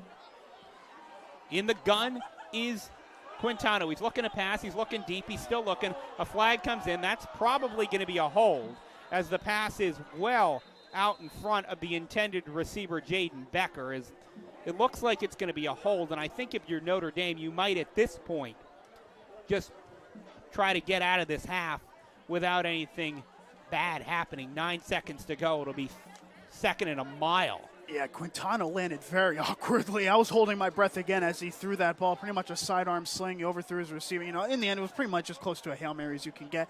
Looks to be holding on the offense. That was the call. So at this point, take a knee, going to the half up 10. Yeah, or probably if you're Notre Dame, run the ball, is even when they're in situations to take a knee, Phil Stambaugh offenses rarely do. They normally just will run the ball and run the clock out. And they'll give it right to Trevor Shea, and he bounces it to the outside. He's got some running room. And he'll get knocked out of bounds. See if they say if he stayed in bounds. As it's out of bounds. Nope, clock will run. So the half will come to a close. 24-14, Notre Dame with the lead over the Warriors of Wilson. We will take a quick break, and we'll be back with second half stats and commentary on the first half.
you were coming. Jack. Bro.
At the half, it is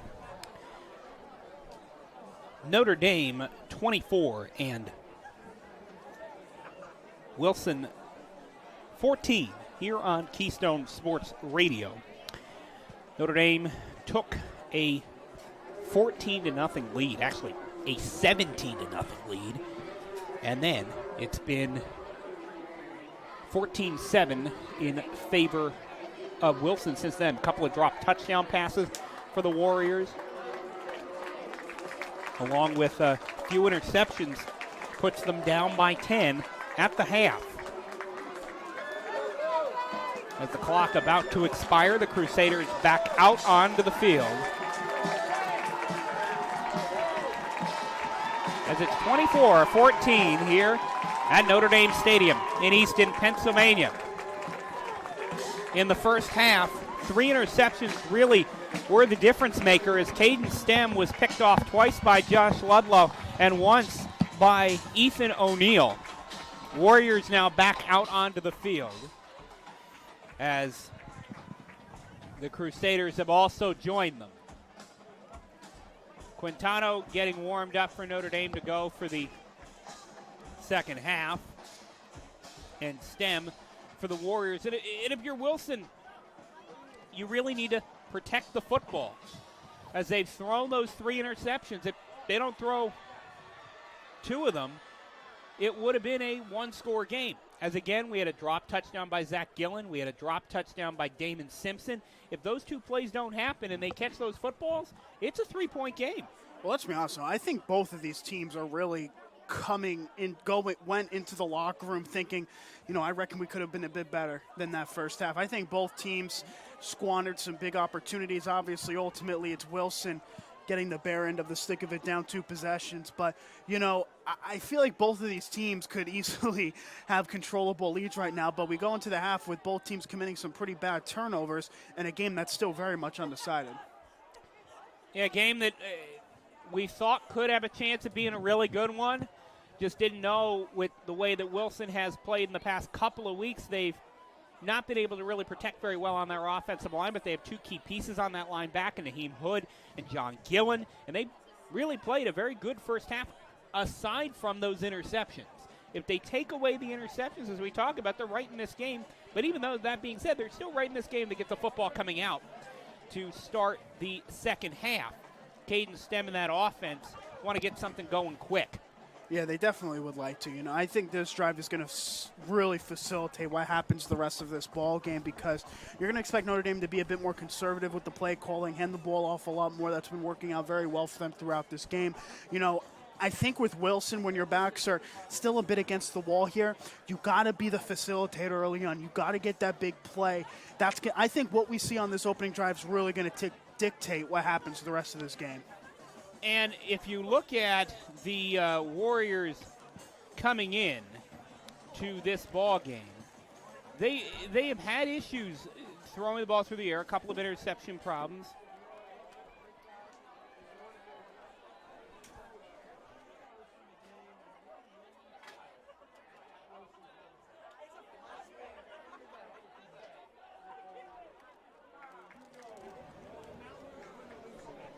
Oh my goodness. They won today, yeah.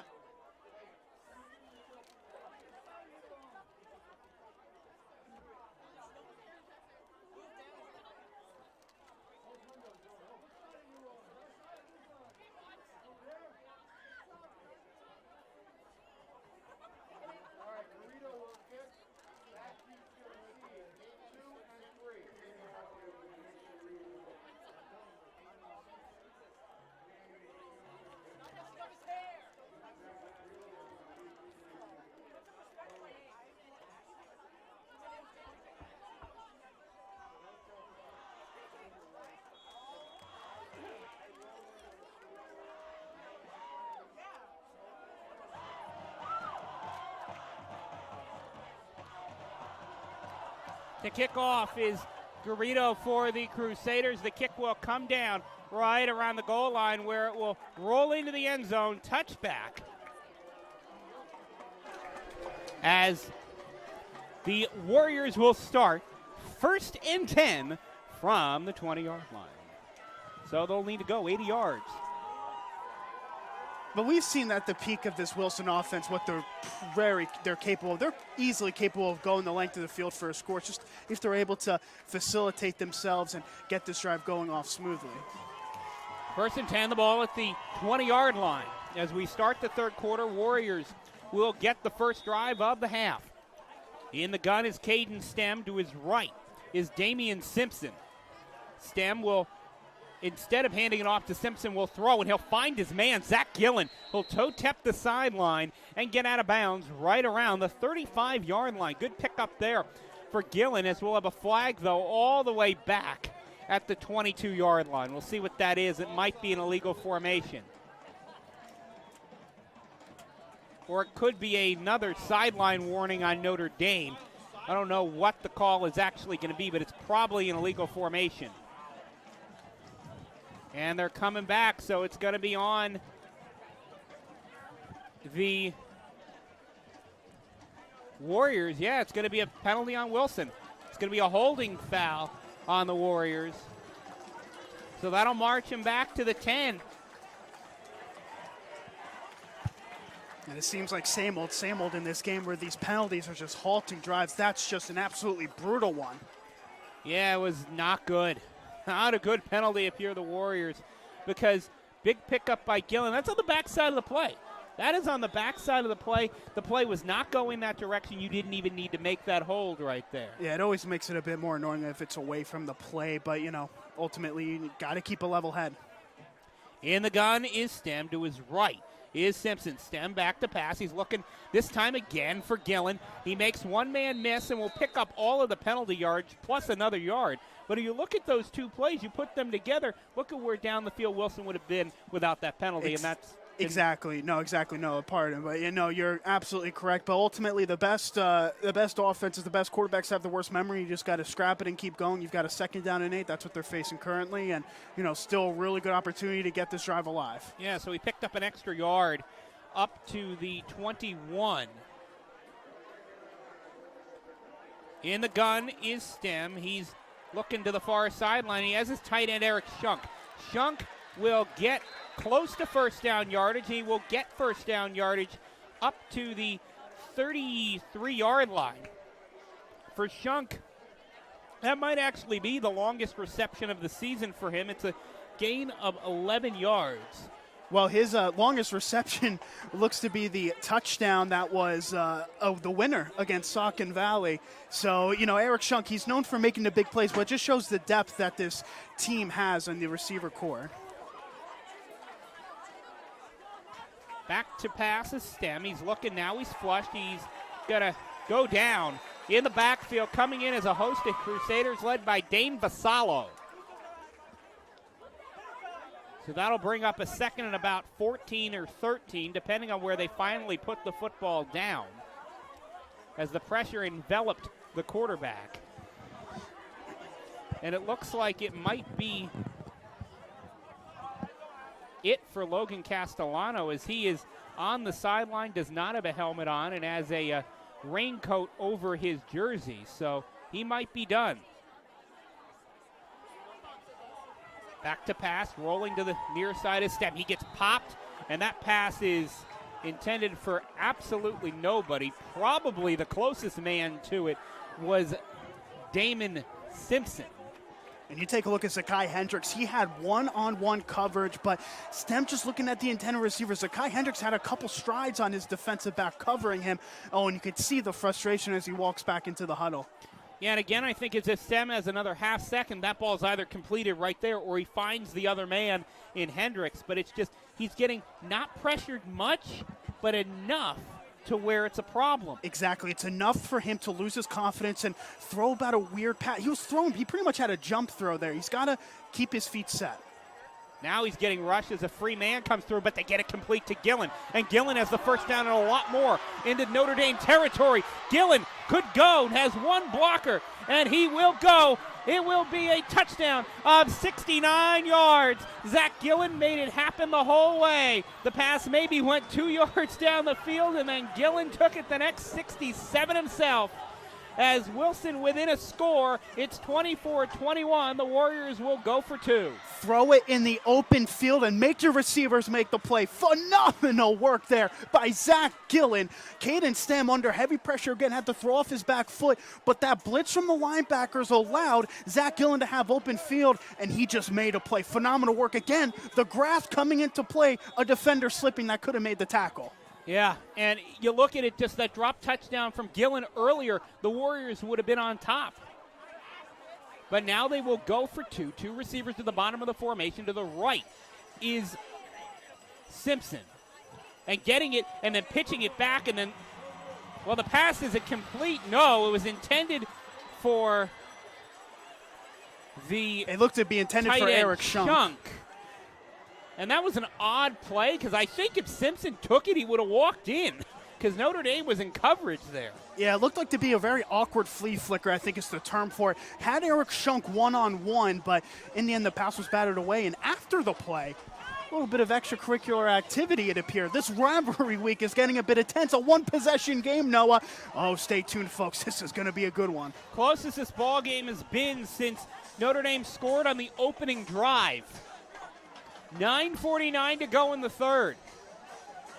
For a point of reference, Wilson has lost the last 5 ball games in this rivalry meeting. 8 of the last 9. They do lead the series 30-22. But this would be the first time in a while that the Warriors would win if they could pull this game out. The last time they won this ball game, the seniors on this team, the Gillen and Simpson, they would have been in 7th grade. So he checked that. They would have been in 6th grade. The kickoff comes down right down the middle of the field, and it's picked up by Cruz. And this time, instead of trying to return it, he'll just knee right at the 28. As Cruz, with the fumble on the last kickoff return, didn't want to take any chances there. And looking, you want to think of what Chris Lavach's locker room was looking like there, Noah. They came out of that half like it is a playoff game, and it really is. Considering the power ratings, it's always difficult to comprehend a bit, so we really don't know if a loss still might keep them in that 4th playoff spot, but we don't know for sure. They're playing like it's a playoff game now, like their season is on the line. And that's what Wilson wanted to do. They want to get the ball out in space. And now into the running back is Ludlow, and Ludlow will get popped. He picks up about 6 yards, but coming in there with a stick is number 25, the strong safety for the Warriors. That's Adam Brost. He's a junior, 6'1", and he came in with a little bit of a hit there. He's right now lining up at defensive end, but he started at strong safety for him. Yeah, Brost with the big hit, but still, it's another pickup of 5. If I'm Notre Dame, I'm sticking to the ground here because they're averaging 5 yards a carry. Back to pass is Quintano. He's looking, and that pass was almost intercepted, but coming down with the football is Gavin Gibbs, and Gibbs will get out of bounds all the way up at the Warrior 47-yard line, a pickup of over 10 yards. And I'll tell you what, though, that was half a second away from an interception and a return for a score there. Just getting it in time there was Quintano. A risky pass that just was successful to Gibbs. Half a step. That's all it was half a step.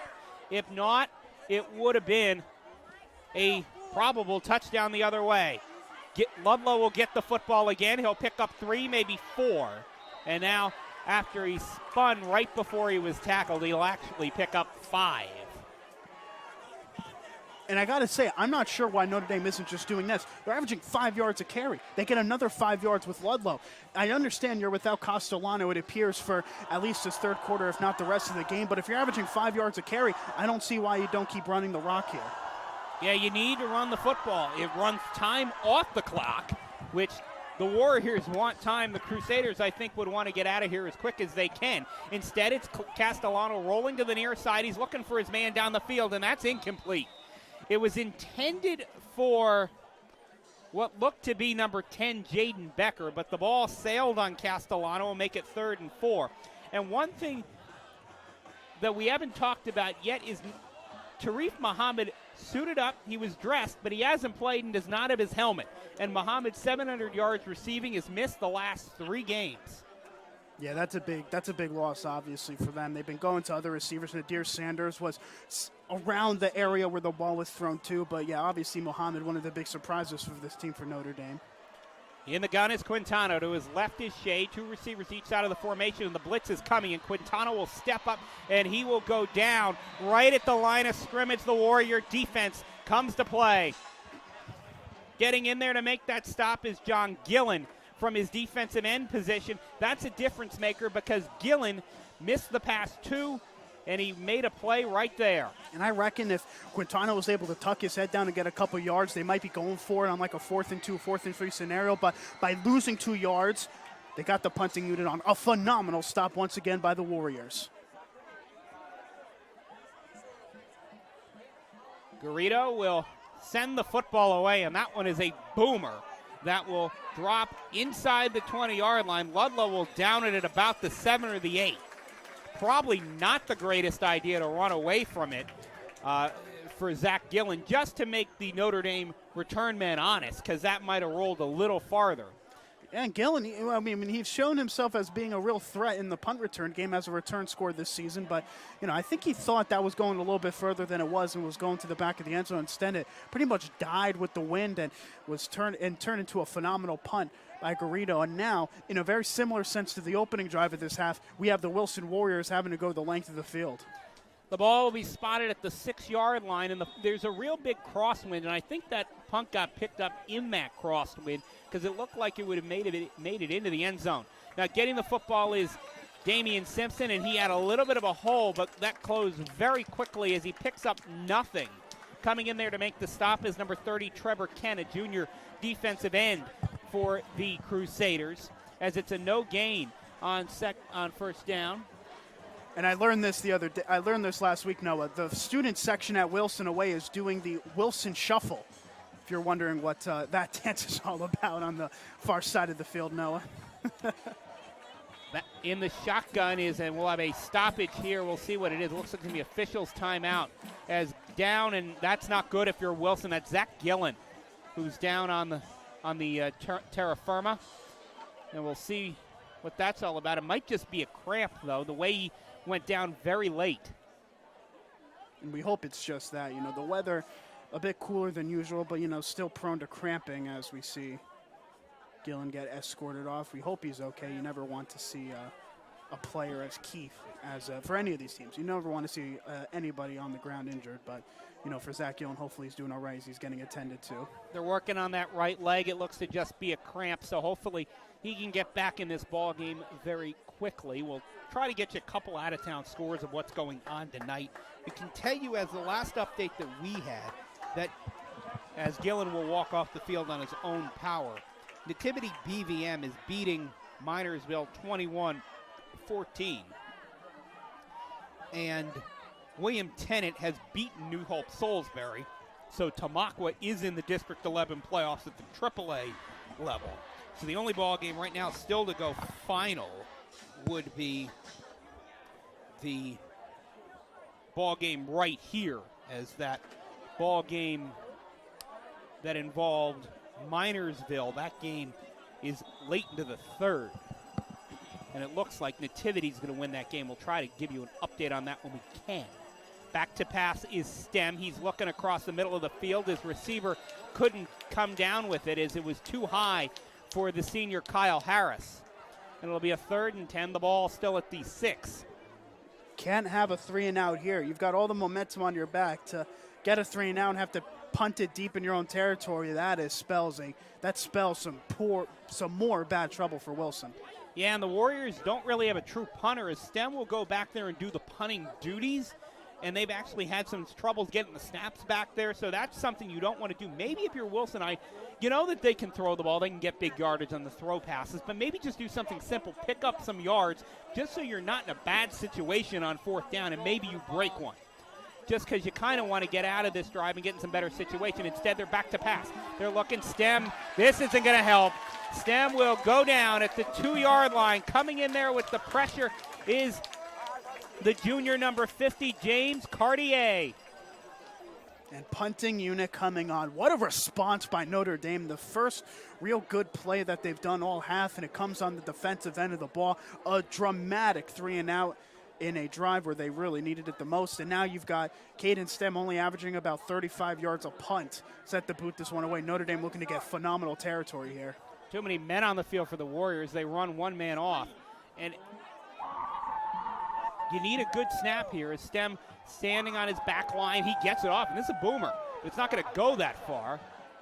As it takes a Warrior bounce, though, back to the 37-yard line, where they will take over 1st and 10 to the Crusaders. So the ball will be at the 37, 1st and 10 for Notre Dame, looking to get a score here, which would make it a 2-possession game once again.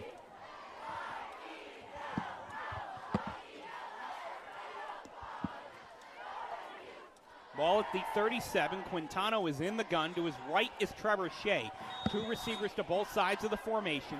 Wilson comes out in a 5-2 look this time, and Shea will get the football, and he will get some running room. Pick up about 5 or 6. They'll give him 5 on the rush. And if you can do that every play, if you're Notre Dame, you'll put yourself in the end zone in about 6 or 7 plays if you're the Crusaders. And it goes back to what I'm saying. Why not keep the ball on the ground? I know it's a little bit different to what Stambaugh is used to on the offensive end, but if you're averaging 5 yards a carry, you're averaging 5 yards a carry. Shea will get it again. This time he'll burst through. He could go. Instead, he'll get dropped right around the 15-yard line as he spun through a man, just couldn't get loose enough. The ball will actually be put at the 16-yard line. So it's 1st and goal, the ball at the 16. Quintano in the gun, well into Garrido field goal range, but Notre Dame looking for 6. Ludlow will get stood up, oh my. Coming in there is number 55, that is Jackson Millen, along with number 26, Nathan King. Oh, that was a pop. Yeah, you call that one a slobber knocker, huh? Just, it's a linebacker blitz. 2 linebackers pretty much came through untouched, and Ludlow paid the heavy price for it. In the gun, Quintano. To his right is Ludlow. 4-receiver formation. Back to passes Quintano. He almost falls down. Now will fire it into the end zone for Nadir Sanders. Does he come down with it? No, he does not. It hit the ground. And right there was the back judge to say that it popped out from Sanders' arms. So it'll be 3rd and 11. And I'm pretty sure the back judge is the only one the only one in the stadium that thought that pass was incomplete. It looked like a phenomenal throw by Quintano to Sanders. Sanders was showing the ball to the referee along with the receiver that was running a similar route to him, but the back judge ultimately waved incomplete. And if there was only one person in this stadium that could see if that football was complete or incomplete, and that is the back judge, Tom Snoddy. The one person in the stadium that thought it was incomplete, but he had the best view. Yeah, I mean, we had no view of that play as it looked like it was complete. Back to pass Quintano. He's getting pressured from the backside, and he will go down. In there is Millen. In there is Navarez. It'll be 4th and about 17. The ball will be back all the way at the 25-yard line. And look who's coming on to kick. Garrido will come in. The ball will be at the 25-yard line. They'll actually say it's at the, looks to be almost at the 26. We'll say it's the 25. So that's going to be a 42, 43-yard field goal. Definitely a makeable field goal. It's right in the middle of the field. The holder is Gibbs. The snapper is Ludlow. The snap is down. The kick is up. And the kick has the distance. Is it true? Yes, it is. A 43-yard field goal by Nick Garrido gives the Crusaders a 7-point lead, 27-20. I tell you what, that's a very loud field goal there by Garrido, but so well done by the Wilson defense to halt that drive, create a stall, and it's still a 1-possession ball game. The defense does its job.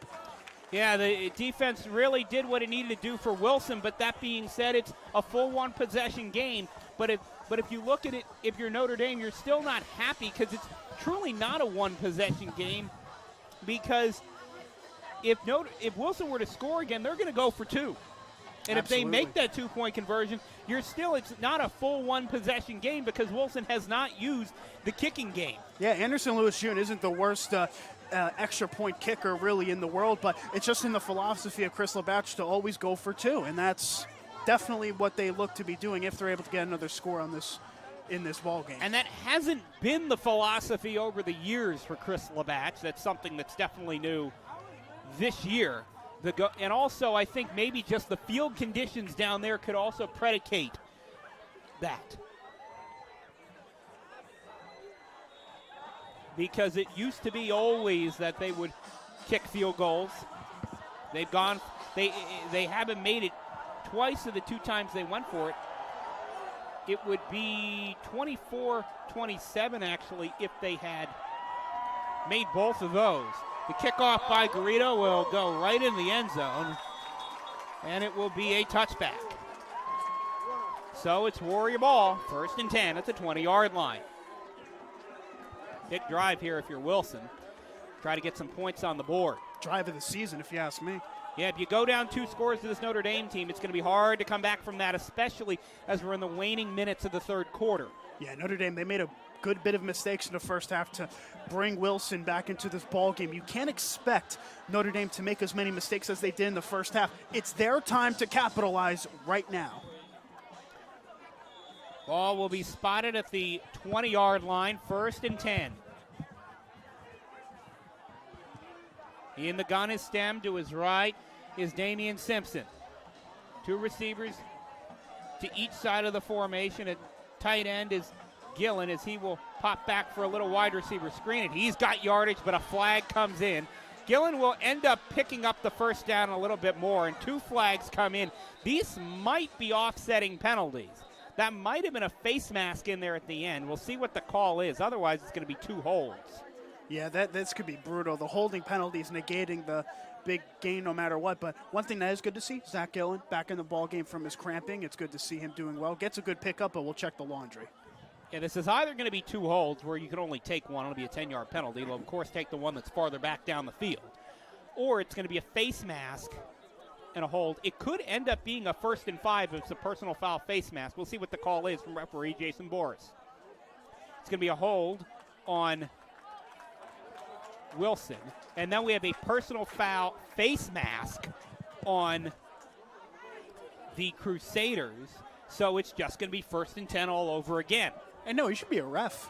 Got that spot on there from our angle. I would have never predicted that, but sure enough, Noah Sperandio always on the case there.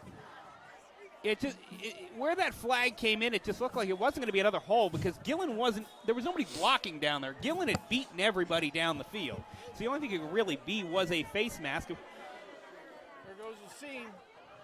2 in the seam. Would have been a real big pickup if they didn't hold on that first play.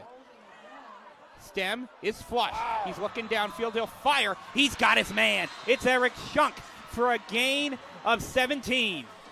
Now that is his biggest reception of the season by Eric Shunk. They're going for about 15, you said 17 yards. And, ultimately it just shows how many weapons this Warriors team has. You're going down to the tight ends and the 3rd and 4th choice receivers to make the big plays now. And that was a terrific grab because that was not an easy football to catch across the middle. Stem, 3 receivers at the bottom of the screen. Stem's in the pistol with the sidecar being Simpson. Simpson will get the football, but he will run into the senior defensive tackle for the Crusaders, Anthony Silfani, with the stop. It's going to be a loss of 2 yards, and Wilson that time went to what hasn't been that good for them offensively, which is running it up the middle. They've had a lot of success getting it to the outside. That time they went to Notre Dame's strength and were not rewarded. Yeah, definitely not. The running game in between the tackles just non-existent, really, for Wilson. In the gun is Stem. To his left is Damien Simpson. 2 receivers to each side of the formation. Stem is back to pass. He's looking down the middle of the field. He's firing long for Gillen. If Gillen can come down, this would be a big gainer. Instead, it's knocked away. Coming in there again in defensive coverage is Josh Ludlow.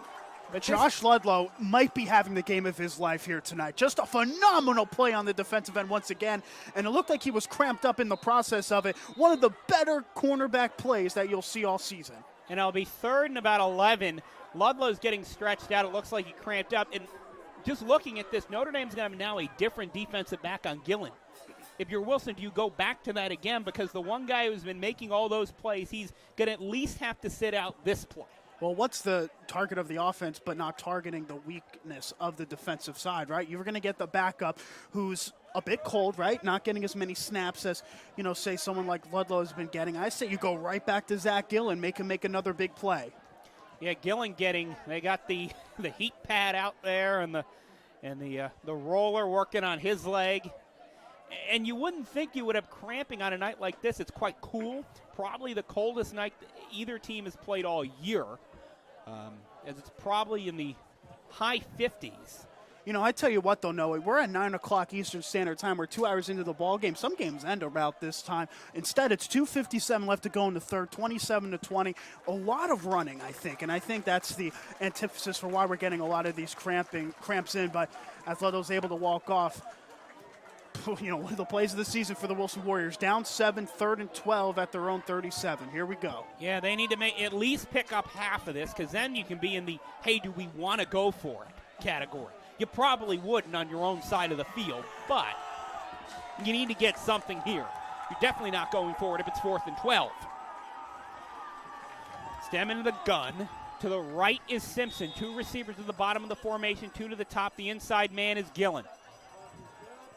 Stem back to pass. He's looking and still looking. Now he gets out of pressure. He will pick up about 7 yards, but not enough for the first down. The ball will be spotted at the 46-yard line, and it looks like the Warriors might just go for it.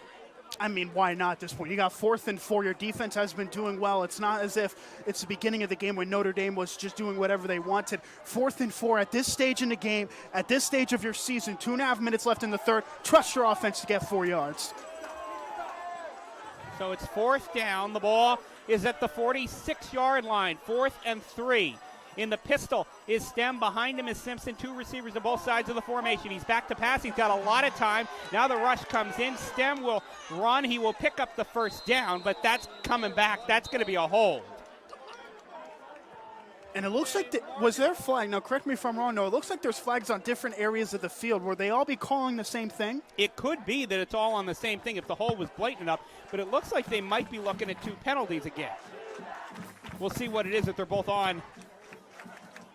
We have a holding foul on Wilson, so that'll knock him back 10 yards. And it'll be 4th down. So now you're not going to go for it. You're going to punt if you're Wilson. Yeah, you got to. Another brutal holding penalty caused by that Warriors offensive line. And, you're pretty much taking the decision out of Chris Labatch's hands with that. Yeah, at that point, especially where that came in, because it's not like the foul was right at the line of scrimmage where it would have been a 4th and 10. It's instead a 4th and 20, which if you're Chris Labatch and Wilson, you need to punt it away here, live another day. Got to trust your defense to make another stop. Good snap, gets back to Stem. He's got a good low line drive punt, and it's off the hands of Sanders. Who's going to get to it first? It's going to be still live. Down on the ground, picking it up, the Warriors. Do they fall on it? Who has it? A big pile on the ground. We'll see. It's going to be Notre Dame ball. Oh, my goodness. A game of hot potato. Oh, my days.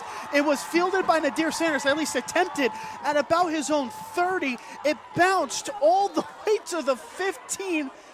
Or was that the 15? Yes, around the 16-yard line. Oh, there was a player for Wilson that had a fantastic opportunity, but he tried to pick up and run with it. You're always taught to slide on the ball like you're sliding on a base. You're trying to slide on the football. Instead, he tried to tuck and run. He loses his luggage, and Notre Dame catches a massive break. Yeah, if Darren Cassioli had just fallen on that football, it would have been Wilson ball at around the 17-yard line. Instead, it's Notre Dame ball. Getting the football is Trevor Shea, and there'll be a couple of flags down there. That'll be a hold. So Notre Dame will go backwards on their first play of this drive. Yeah, at least they're being consistent with the holding calls. Yeah, that was a pretty clear hold. Owen Barr had a lot of jersey.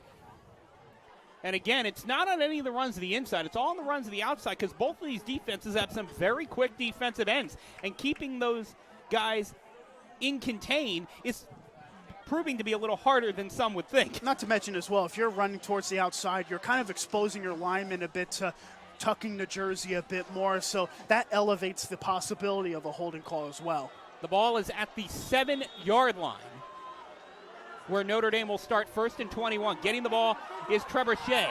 And Trevor Shea into the open field, loses the football. It's on the ground, and Wilson recovered it. Coming in there with the fumble recovery, looked to be no, it won't be Zakai Hendricks. On the bottom of that pile was number 7. That is Damien Simpson again. Oh my, what a big play, as Shea would have been gone. He broke away from everybody. One last defender took a swipe at the football and it popped out. Trevor Shea, he had open room to run, didn't he? But when the other team has Damien Simpson on it, it's never a clear-cut touchdown. Gets stripped from behind. Simpson picks it up. Oh, and just like that, Wilson has a chance to tie this ball game once again. They're at the Notre Dame 30. And you look at that, Shea had 96 free yards in front of him. Back to pass is Stem. He will roll. He will have good protection. The pass into the end zone for Kyle Harris, who can't come down with it. They went big play on the first play, but couldn't connect with Harris. The man was open, but the pass from Stem just not on target. And again, you got to love the play call. I love that. Give your receivers a chance to make the play, but that time a bit wide in the end for Stem, or by Stem, rather. 1:27 to go in the third. It's 2nd and 10. The ball at the 30.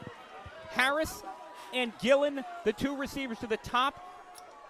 Damien Simpson will go in motion to that side. Stem in the gun with Damien Simpson to his left. He's looking across the middle for Zach Gillen. He finds his man for a gain of 7 yards, and he'll bring up a 3rd and 3 in what is definitely 4-down territory for Wilson. Yeah, definitely at this point. When you're that deep in Notre Dame territory, it's a 4-down ball game. You got 3rd down and 3 now. You know, go for something a bit similar again, a quick throw. I don't know if you could go back to the run game, however, considering even with the speed of Damien Simpson, he doesn't have any time to get into the open field. Yeah, it really. If you run him to the outside, maybe do a counter, something like that, try to get Notre Dame off balance. You could have some space there, but it's probably going to be a pass right here. No, it's going to be a quarterback run, and Stem has the corner, and he'll get a flag thrown right in there for a hold.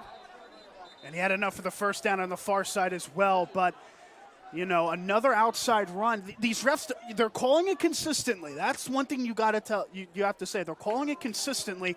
But, man, these linemen have to adjust. The fact that if it's going outside, you're not going to get away with the hold. Actually, this is going to be a hold, but I think it was probably on one of the receivers out there, because one of the Notre Dame defensive backs ended up in the first row of the stands.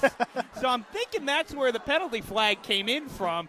I think it was Trevor Kent who ended up out by the first down marker. So that was probably the hold, but so it's going to be 3rd and 11. And at this time, it's still 4-down territory. Try to pick up 5 or 6 on a quick pass. Yeah, pick up something, maybe hand the ball off. As Gillen will go in motion to the bottom of the formation. He will be throwing into the end zone, looking for Simpson. And that pass is incomplete. And they had Zach Gillen wide open over the middle again. And Eric Shunk was open on the cut route. I just don't get why you go for the low percentage pass like that. It's 3rd down and 11. Surely you're still going for it. I don't get why they try to cut this deficit and make it a 4th and 5, 4th and 6, especially with Eric Shunk wide open at the tight end spot. Yeah, it's a play that they can complete, but the issue is you have double coverage there. If they were throwing into single coverage, I could see where you're going to make that throw. But with it being double coverage, it makes it a much tougher throw. You have to fit into a very small window. 3 receivers to the bottom of the formation. Gillen and Shunk to the top of that formation. In an empty set is Stem. He's back to pass. The pressure's coming. He steps up, and he's going to run. He's close to the first down. He has the first down. Oh, what a run by Caden Stem to pick up the first down. And boy, did the Warriors need that. Do you know how fearless you have to be to tuck and run on 4th and 12? 5 wide receivers set, pocket collapses quickly, but Shunk able to avoid the edge rushers, put his head down right at the first down marker and get it. This should be the last play of the third quarter. as Stem is in the gun. To his left is Damien Simpson. Going in motion is Damien Simpson. He'll be set out wide with Gillen. See if the Warriors want to snap this ball. They do. They will flip it out on a forward pass to Gillen. Gillen will make one man miss. He will pick up a few. We'll give him about a gain of 7 as the third quarter comes to a close. It's Wilson trailing Notre Dame 27-20, but they are threatening down at about the 9-yard line. I tell you what, there's something about this Wilson Warriors team where when Keystone Sports Radio comes to town, it's typically going to be a close one. We had probably the game of the season, I would have said the game of the season, when Wilson beat Saucon Valley on a last-second touchdown and interception, but it seems like this one just might top the bunch, Noah. What a phenomenal game we've had. Both teams just leaving everything out on the field. Wilson playing it like it's a playoff game, playing for their season potentially. And, man, they sure are acting like it. What a game so far, and I can't wait to see what this fourth quarter brings. And if you're Notre Dame, especially offensively, you just need to calm down and stop making mistakes, because that's really been their issues.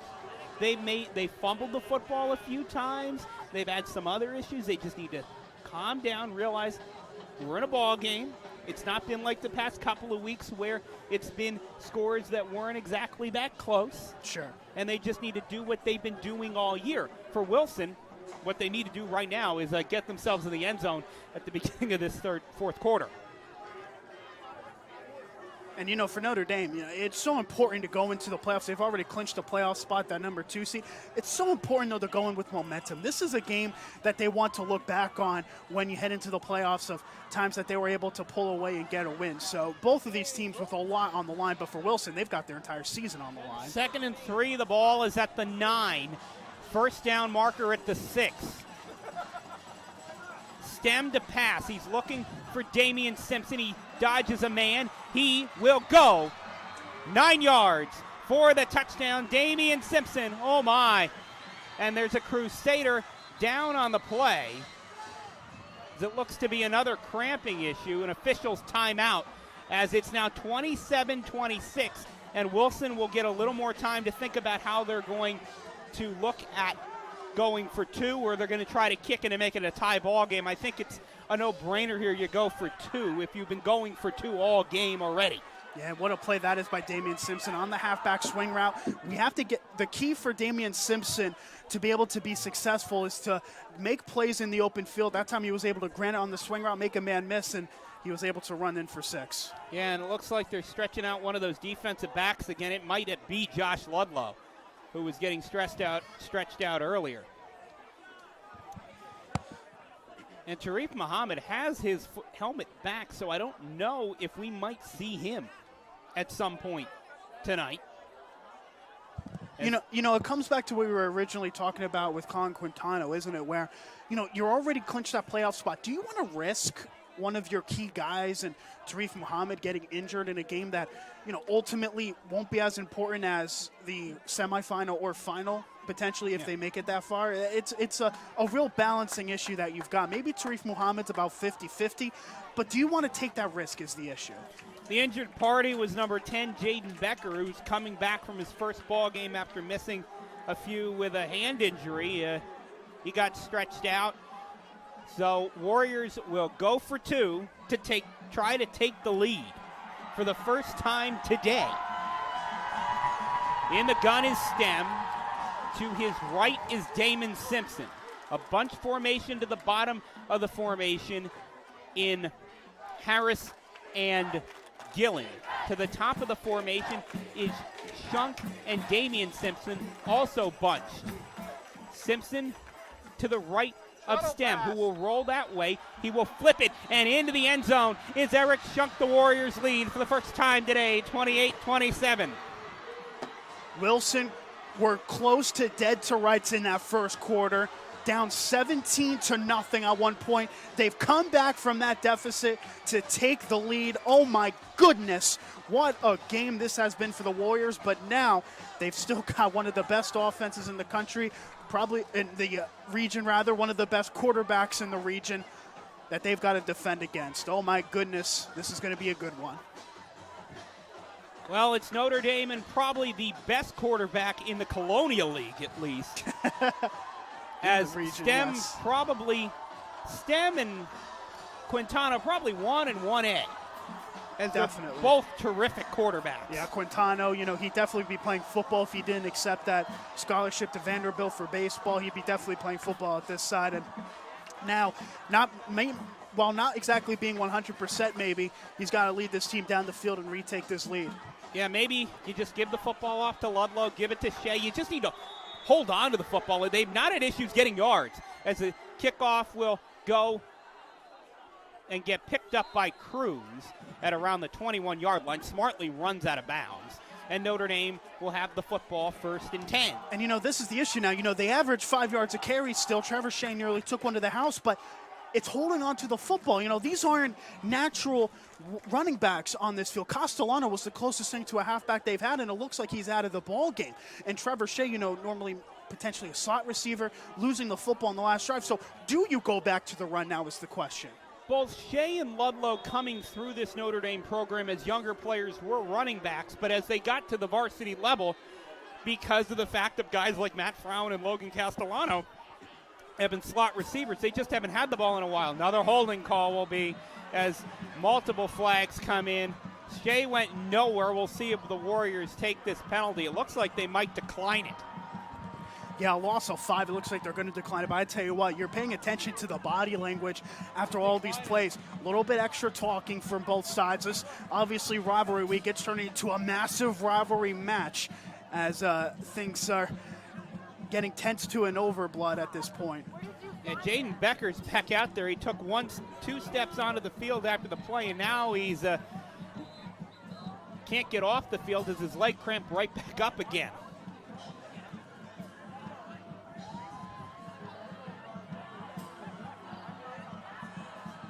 As he will hop off the field, and that, I can tell you from personal experience, is not a comfortable feeling. Does it look like that right leg just cramped up again as he was trying to get back set for the play? Now keep an eye on Tarif Muhammad. He's almost halfway into the field, but it looks like they're going to keep him off the field for at least another play. Yeah, he's decided he's not playing tonight yet. Bunch formation with Sanders and Frenzy. As getting the football up the middle is Trevor Shea. Lost it again. Actually, that was Josh Ludlow, and smartly falling on that football was Josh Hoffert. 16 on tackle. Oh As my the Notre Dame goodness. punt team almost ran out of the field, they thought it was 4th down. Yeah, they've still got another play. But I tell you what about Tarif Muhammad. You can tell a player wants to be in the game when he's right next to the head coach. That's where he is currently. He is just begging to be a part of this ball game. Yeah, he has not played today. Does have the helmet. Didn't have it in the first half, so maybe he's available here in the second. We don't know. Back to pass Quintano. He's looking. He's now going to roll. He's got a man across the middle of the field. It was way too high for Nadir Sanders. And Wilson will get the football back again. Up 28-27, 11:01 left to go in the ball game. Wilson set to get this ball back on the punt. But this is the issue now. They don't have a run game tonight with the way the offensive line has been going. So it looks like they're going to have to go back to the pass, go back into the air. Dominating time of possession isn't exactly an option for them tonight. Yeah, Notre Dame will have to punt it away in the person of Nick Garrido. The snap a little bit high, but Garrido gets it down and gets off a boomer. It'll come down to Gillen. Gillen dropped the football, and now he will have some running room, and Zach Gillen could go down the far sideline. One man to beat, gets spun around, and he'll get knocked out of bounds at around the 15-yard line. That little bit of a bobble gave Gillen the room he needed. Sometimes it's best for the punt returner to hesitate a bit, analyze what's going on in front of him. That bobbled punt pretty much allowed him to do that, able to go to the left side, had running room, and got all the way back to the line of scrimmage and then some. Wilson has it inside the 20. The ball will be spotted at the 15-yard line. That's where Caden Stem and the Warrior offense will come out. They've scored on their last 2 drives, and they have their first lead of the ball game with a 28-27 lead. In the gun is Stem. To the left of him is Damien Simpson. Two receivers to the bottom of the formation. Coming in motion is Damien Simpson. And they'll flip it out across the middle to Zach Gillen, but it's too hard to Gillen. He dropped the football. As it is 2nd and 10, the ball at the 15. If you're Wilson, it's probably touchdown or bust, as they have not been inclined to do any type of kicking today aside from the kickoffs and the punts. They have not used the place kicking game at all. In the gun is Stem, two receivers to each side of the formation. Gillen, keep an eye on him. He's at the bottom of the formation in the slot. Getting the football, no, they'll throw it across the middle. What a play. Coming in there was Alex Cruz to knock it away off the hands of Damien Simpson. Oh, Damien Simpson, he might have been a bit open. There was a window to throw, but just to the right side of him in enough for the defensive back to make the play. That might have been a missed opportunity there. Simpson could have easily found the end zone if it was a better throw. If that pass wasn't deflected, that was a touchdown to Simpson, as it just grazed off the hands of the senior defensive back, Alex Cruz.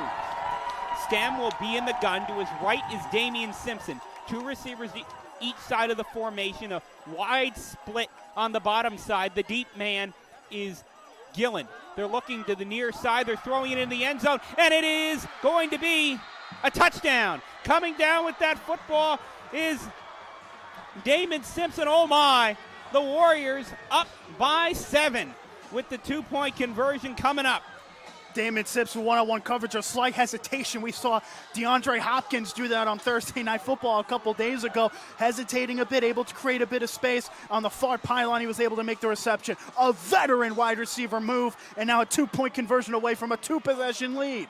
Yeah, that was a big play. Stem will be in the gun. To his right is Damien Simpson. Damien Simpson will roll to the top of the formation, and going with him is Stem. He'll throw back across the middle. He finds Shunk. It's a 9-point game. 35-27. So check that 36-27. The Warriors have come all the way back and more. 10:33 to go in the fourth. If you watched that first quarter, I would not believe you at all if you told me that Wilson would have a 2-possession lead with 10 minutes left to go in the ball game. But expert play calling, playmakers stepping up when it mattered most. That time, once again, it's Eric Shunk, one of the best red zone threats, I guess is the term for it, in this region. He makes another phenomenal play on the 2-point conversion. 9-point lead. Notre Dame, all of a sudden, are down 9 points. But that being said, you got enough time. You have enough time. 10 minutes, 33 seconds to go. The Crusaders, you got to get something on the board on this drive, though, because if you can't score decently quickly, you're going to be in some trouble, especially with the way that Wilson's been able to move the football. Late to run onto the field is Josh Ludlow. Now, if you're Notre Dame, you've kind of been missing that big play receiver, that big play over-the-top receiver, the guy that Sharif Muhammad has been throughout the year, and they haven't had that. Lewis Jean will kick it off. It will come down on a right to Josh Ludlow. He will take it up the middle, and Ludlow has a little bit of space. He'll get through a couple of guys. He gets to the 45. He's still going. And he fumbled it right at the end of the play, but it'll be down by contact. The ball will be 1st and 10 at the 45 in Notre Dame territory, so a good kickoff return there. I've got my eyes squarely on Sharif Muhammad right now. He's, creeping. He wants to get involved in this ball game. Notre Dame could use him now more than ever. And it looks like he's going to stay on the sidelines at least for another play. Maybe he's just not healthy, Noah. Yeah, I think that might just be it. He's just not going to go tonight. In the gun is Quintana. To his right is Shea. Two receivers to each side of the formation. And now fumbling the football is Quintana. I don't think he was expecting the snap. Yeah, just miscommunication between him and the center. You're just waiting for a playmaker to get involved in this game. If it's not Sharif Muhammad in the ball game, there's plenty of targets there on the field. Nadir Sanders on the near side. You expect your playmakers to make a big play now. Quintano, he's looking for the inside screen that's worked a ton tonight, but this time sniffing it out after a gain of 4 is Zakai Hendricks. It'll be 3rd and 11. I can watch Zakai Hendricks versus Nadir Sanders all night long. Sanders makes the near side screen pass count. And Sanders usually is able to outrun his defensive back, but that time Zakai Hendricks up to the task and then some. Quintano in the gun. It's an empty set. 3 receivers at the top of the formation, 2 to the bottom. 5 receiver set, empty set for the Crusaders on 3rd and 11. Back to pass is Quintano. He's looking down the field. In the middle of the field, he's looking for Sanders. The pass is incomplete. No flag on the play. And it'll be 4th down, and maybe if you're... It's difficult, isn't it? Damien Simpson on coverage there with Nadir Sanders. It's 4th and 11. And ultimately, do you trust your offense enough to get 11 yards? If this was the first half, I would say definitely. But the second half, the offense has completely stalled, it appears, Noah. And it looks like Coach Stanball agrees as the punting unit's coming on. Yeah, they'll punt it away. The last one was interesting as Gillen almost dropped it. Garrido will kick it away. It's a wobbler. Will bounce, and Gillen will think about fielding it. He will not field, and then a little bit of a late block in the back, but that wasn't called. Ludlow for Notre Dame, not too happy about that. There is a flag down now. Came in late. And is that on the block in the back that we saw right as the play ended? I would think it would have to be because it came in late. So that'll probably be a half the distance of the goal penalty. So if you're Notre Dame, maybe you ramp up the pressure here because a safety, I know the penalty will put the ball probably about back to the 7. A safety would make it a 1-score game again. And it's not like this running game for Wilson's been stout, has it? I mean, they've had no running game pretty much throughout this game. Especially with the holds and all the other things that have happened to the Warriors, as the ball is going to get put down at the 4-yard, and they'll spot it at the 6. So with the holds and the various other things, it's really been Wilson has taken advantage of Notre Dame fumbles. There's been 3 of them in the second half. Taking advantage of the other team's mistakes pretty much. And that's why they lead by 9, 36-27 with 9:15 to go. And getting the football and getting no room at all, losing a yard or 2 is the tailback for Wilson, Damien Simpson. So that's exactly what you want to do if you're Notre Dame. And this is really what's kept Notre Dame really firmly in this ball game to where they are, to where it's not even a blowout now. And it's been that defensive line just absolutely destroying all run plays in between the tackles. 2nd and 12, the ball at the 4. In the gun is Stem with a receiver, 2 to the top, 2 to the bottom. He's back to pass. The pressure's coming in. He's looking for a man deep, and they can't connect. It was just Zach Gillen. I don't think ever saw where the football was. Might have caught it in the lights because his hands went up really late to go up and catch that football because he was wide open and the ball was right there. Yeah, it was there for the taking. I think the defensive back made a really good play as well to bat it away, but, just not a good position was he, Zach Gillen, to make the play ultimately. Yeah, he might have got turned around. It just did not look exactly right, but he was wide open. 3rd and 12, big play right here because the clock is stopped after the incomplete pass, and it'll be 3rd and 12, the ball at the 4. Notre Dame might bring a little pressure here as readjusting is Jaden Becker. And coming on the blitz is Barrett Fagley. Fagley's got a beating and getting it off, and oh my, almost an interception. Ethan O'Neill would have had his 2nd of the ball game, and if he could only kept his feet, it would have been a touchdown. Instead, it's going to be a punt for the Warriors. Yeah, O'Neill, he was in zone coverage. A bit flat-footed as the ball came towards him. He dove forward for it. It was not an easy catch, don't get me wrong, but off the helmet, just one he'd want to have back. 4th and 12, though. Notre Dame's able to make a crucial stop and stay in this game. 8:23 left. Warriors are going to punt.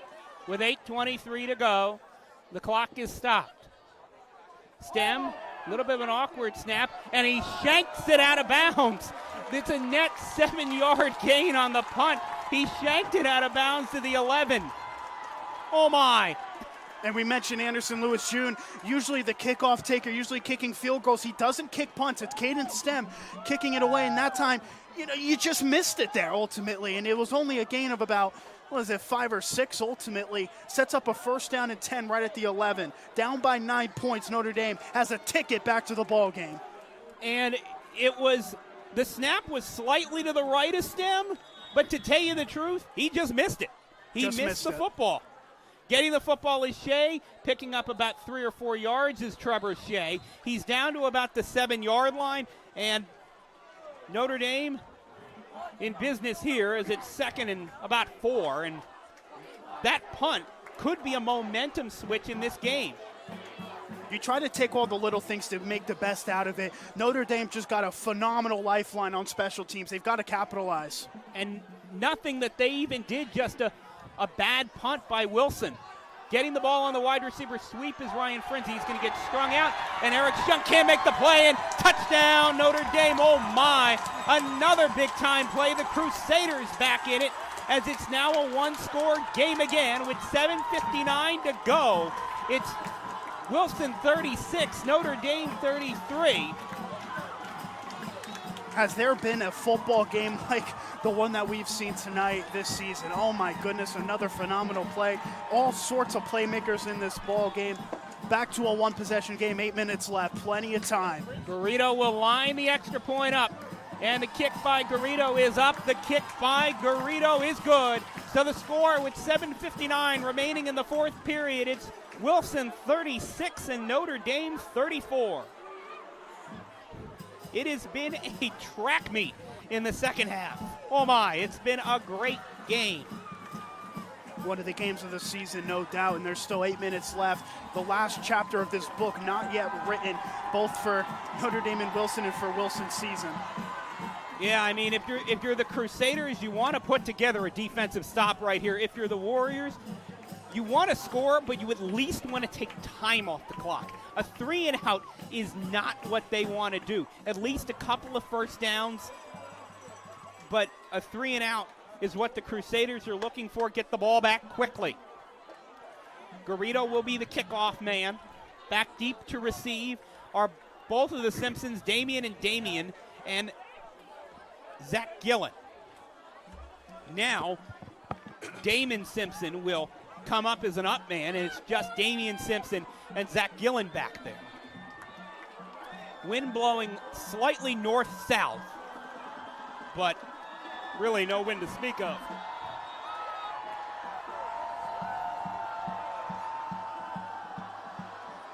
The Garrido kick is a low line drive down the middle of the field, right to where Simpson returned it the last time, and he's got the football again. But this time he slipped and couldn't get out of the tackle as he stopped right around the 22-yard line. That time a good job on the tackle is number 1 for Notre Dame, Dane Vasallo. So setting the scene, 7:53 left to go in the ball game. Wilson, with their season on the line, they need a win to solidify that fourth place spot in 4A, lead 36-34 over the number 2 team in 3A, Notre Dame Green Pond. And in that game against Saucon Valley, the game that we called a couple weeks back, it was pretty much the playmaking of Zach Gillen and Eric Shunk that caused them to win that ball game. They've got to go back to their playmakers here if you're Wilson. Stem in the gun. To his right is Damien Simpson. 2 receivers to each side of the formation. Going in motion is Gillen to the top of the formation. Gillen will get the flip out, and Gillen will get the football, and he's got some running room right to the first down line where Josh Ludlow will put him down. And Wilson's got something going with that play. Yeah, they've done it so many times against Blue Mountain. They were just unable to stop those quick passes to the slot receiver. Usually it was Zach Gillen as they run a very similar play. It gets 12 and moves the chains. Yeah, and it's not an easy play to stop because you got a guy with speed, with a head of steam, running the football. You're pretty much in a pursuit drill as soon as he makes the reception. With Zach Gillen, it's always going to be difficult. 2 receivers to both sides of the formation. Stem in the gun with the tailback to his left. Coming in motion is Damien Simpson at the bottom of the formation. They'll hand off to Damien Simpson, and he will dart up the middle. And almost a shoestring tackle. Now Simpson into the open field. He could go. He will go. 78 yards by Damien Simpson. Oh, my. And the Warriors back on top again. The one time Damien Simpson was in the open field as the halfback, he took it to the house. Oh my goodness. It was just a simple basic run play towards off tackle on the far side of the field. He was able to cut up, make a man miss. And when you're in a foot chase with Damien Simpson, you're just going to lose. And now the conversion attempt, and this is a big one, because if they do not get it, it is an 8-point game. It's still a one-possession game. But if they were to get it, it would be a 10-point game. And here's the thing with 7-11, still plenty of time left on the clock here, Noah. Yeah, really. And the gun is stemmed. They're now going to go Wildcat. Simpson gets it, flips it to Gillen. Gillen is going to throw, and that is incomplete. And it'll be an 8-point game, 7-11 in the fourth. Oh, and he had Damien Simpson on the far corner. It was an end-around throw. Oh, gee, and Damien Simpson in the far pylon just was unable to get it. And now both players involved are down with cramps. That's been the type of ball game, Noah. Both teams laying everything out on the field. Yeah, it really has been. Notre Dame, you're looking to get a score on this drive. Wilson, you're looking to get a stop. And it's been a game that was relatively low scoring in the first half. No points. Notre Dame at 24. Wilson is just exploded here in the second half. Well, look, in terms of depth, these are two of some of the most talented offenses in this region. And I would even argue in the entire state in terms of the depth that they can go 3, 4, 5 wide receivers deep and still have playmakers to hold. And we're really seeing that explode in this second half of play. As both number 7, Damien Simpson, and number 2, Zach Gillen for Notre Dame are still down with cramps. That's the second time this game Zach Gillen's been down with cramps as well. That was the end-around throw that Gillen made. He pretty much threw it off his back foot. That's going to leave his hamstring with a little bit to mark there. Yeah, and he also took a lick on that play. Notre Dame knew exactly what was going on there. They were a second from sacking Gillen in the backfield. And looking at the body language of both players, this might be a bit more than just a cramp. Both players are struggling to even walk at this point. We have Zach Gillen, he's able to limp off the field, and for Damien Simpson, it's looking pretty bad, unfortunately. He took a bit of an awkward fall as he was trying to make the catch. Could be just a really bad cramp. We hope it's just that, because those are two star players that you'd want to see for another 3 quarters, let alone the last 7 minutes. The ball will be teed off by Luis Jean, as it's a 42-34 Warrior lead. 7-11 to go.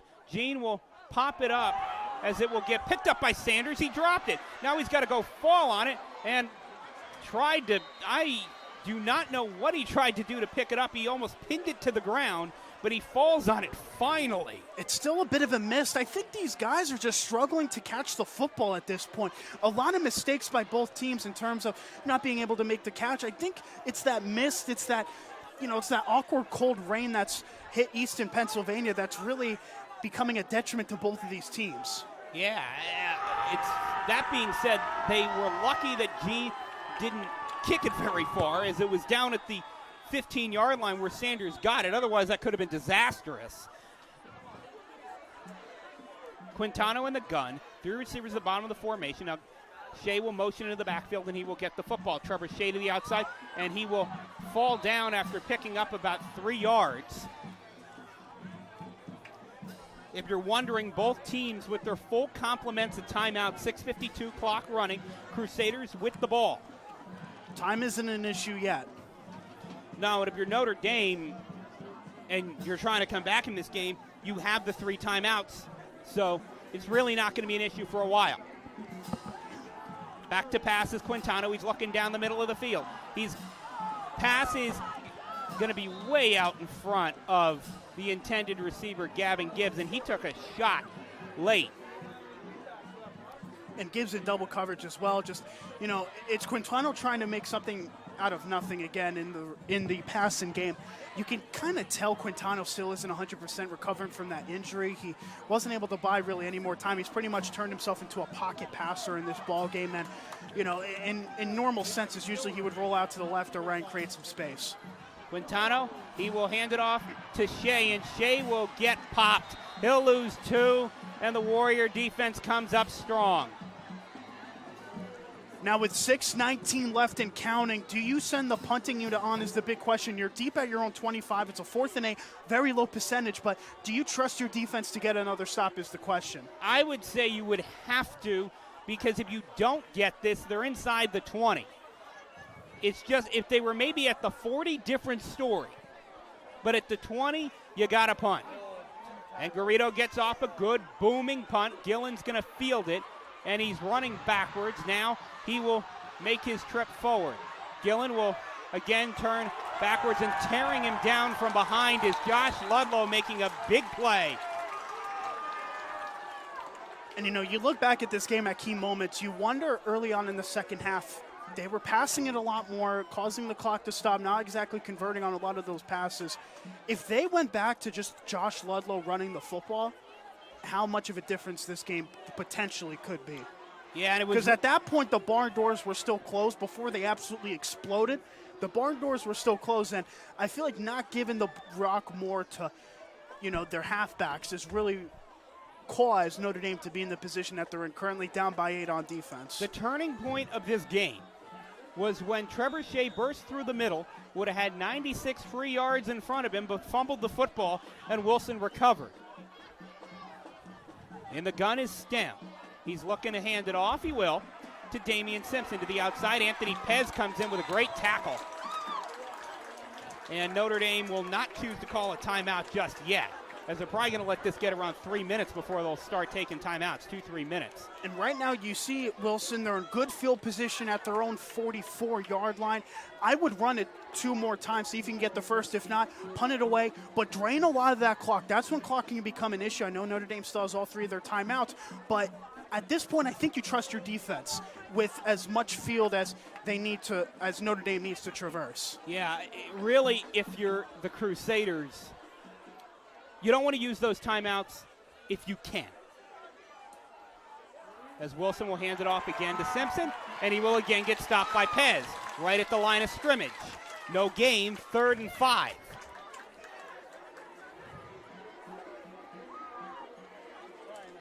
Third and 5, the ball at the 44. And I felt like if you were going to throw on this drive, you do it on 2nd down when the defense doesn't expect it. Now on 3rd and 5, they're going to play a bit more conservative. They're going to have a bit of a passing defensive front on 3rd and 5. I think you just got to run it again, drain another key 40 seconds off the clock. Yeah, just get the... If you're Notre Dame, if they might be wanting to call a timeout if they don't get it. They're going to pass. It's complete, and it's going to be a first down, it looks like. Yes, it will be, as getting the ball is Zach Gillen to the 49, a first down, as no Notre Dame defensive back was able to get off a block. Yeah, and ultimately it was that same quick pass to Zach Gillen, the bread and butter of this Wilson offense coming to fruition once again. A quick pass just as good as a run with this offense. That time Gillen was able to stretch for the first down and drain some more key clock. We're expecting, in my opinion, Notre Dame to start using timeouts after this first down play. Now you're going to start getting into the timeout situation because you're under 4 minutes. 3:50 left in counting. Maybe you let it go on first down to see how the first down play goes. If it's a gain of a couple, maybe you let it go. But as this is an inside handoff to Damien Simpson, and now you're almost definitely going to call a timeout. They do, as it was only a gain of 1. That's a smart timeout in my opinion. You call it there with about 4 minutes left. If they get a big first down on if they move the chains on 2nd down, you're not out of the ball game completely yet. It's a good time to use the timeouts in my opinion. Yeah, it was a good time just to get a timeout there and see where they need to be. Because, again, use that first one. If they pick it up, you still have 2 remaining. You're still in this thing.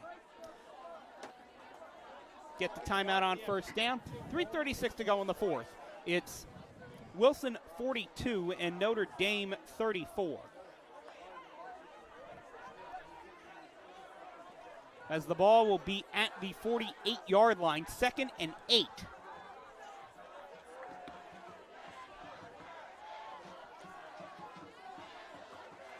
And I think on 2nd down and 8, this is where you go back to that quick pass to Zach Gillen. I think they've really found him in stride on these last couple of drives, the ability to get Gillen in open space. I think on 2nd down, when Notre Dame isn't expecting the pass, that's when you do it. Yeah, and it's got to be something to the flats, nothing across the middle, because that runs into the area of Ethan O'Neill and Barrett Fagley and Antonio Caiazzo.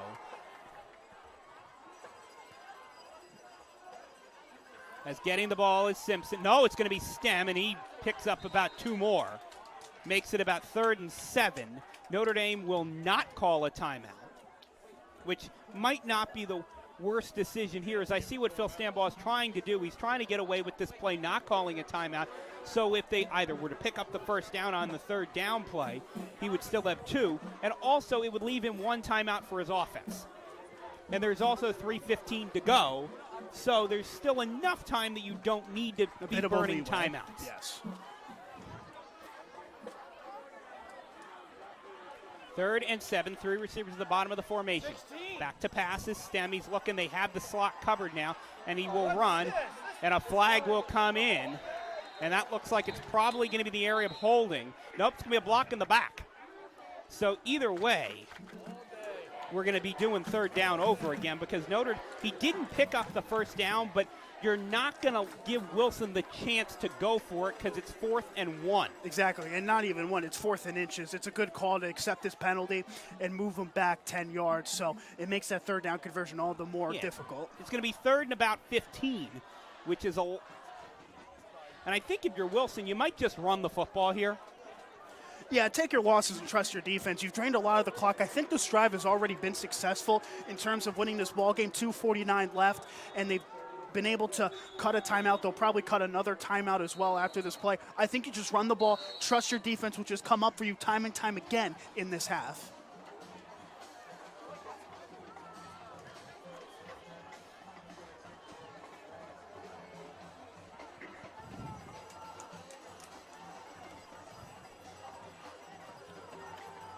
Gillen in motion, and the gun is Stem. Clock at 2:30. Stem back to pass across the middle, and oh my, that might just seal it to Zach Gillen. Oh, what a gutsy play. You know, I mentioned in the beginning of this drive, make your playmakers make the play. That's exactly what Chris Labatch did from Caden Stem to find Zach Gillen. There's a bit of a discussion, but surely enough to move the chains. It's going to come back, an illegal shift. Oh, my goodness. Wilson. No flag down, but the side judge came in with the call. It's an illegal shift. Oh, and a time like that, the ref not throwing the flag down until way after the play. That is just a gut punch, if I've ever seen it by the Wilson Warriors. That could have been the decider. Now it'll be a timeout for Notre Dame. They'll take their second to last timeout. It's probably as much to maybe save a little clock because it might have run on that situation, but also the fact they've given up the first down 2 times and it's been negated by penalties. So Wilson keeps walking backwards, but I think Notre Dame might want to have a little bit of a conversation how to stop them from picking up the first down. Yeah, at the high school level, I think you need to keep the heads a bit more level. You know, I think that's not a bad timeout, even if the clock was stopping, just to get people's heads back clear and, you know, try to facilitate a good defensive stop to give your offense a shot. 3rd and 20. The ball at the 41.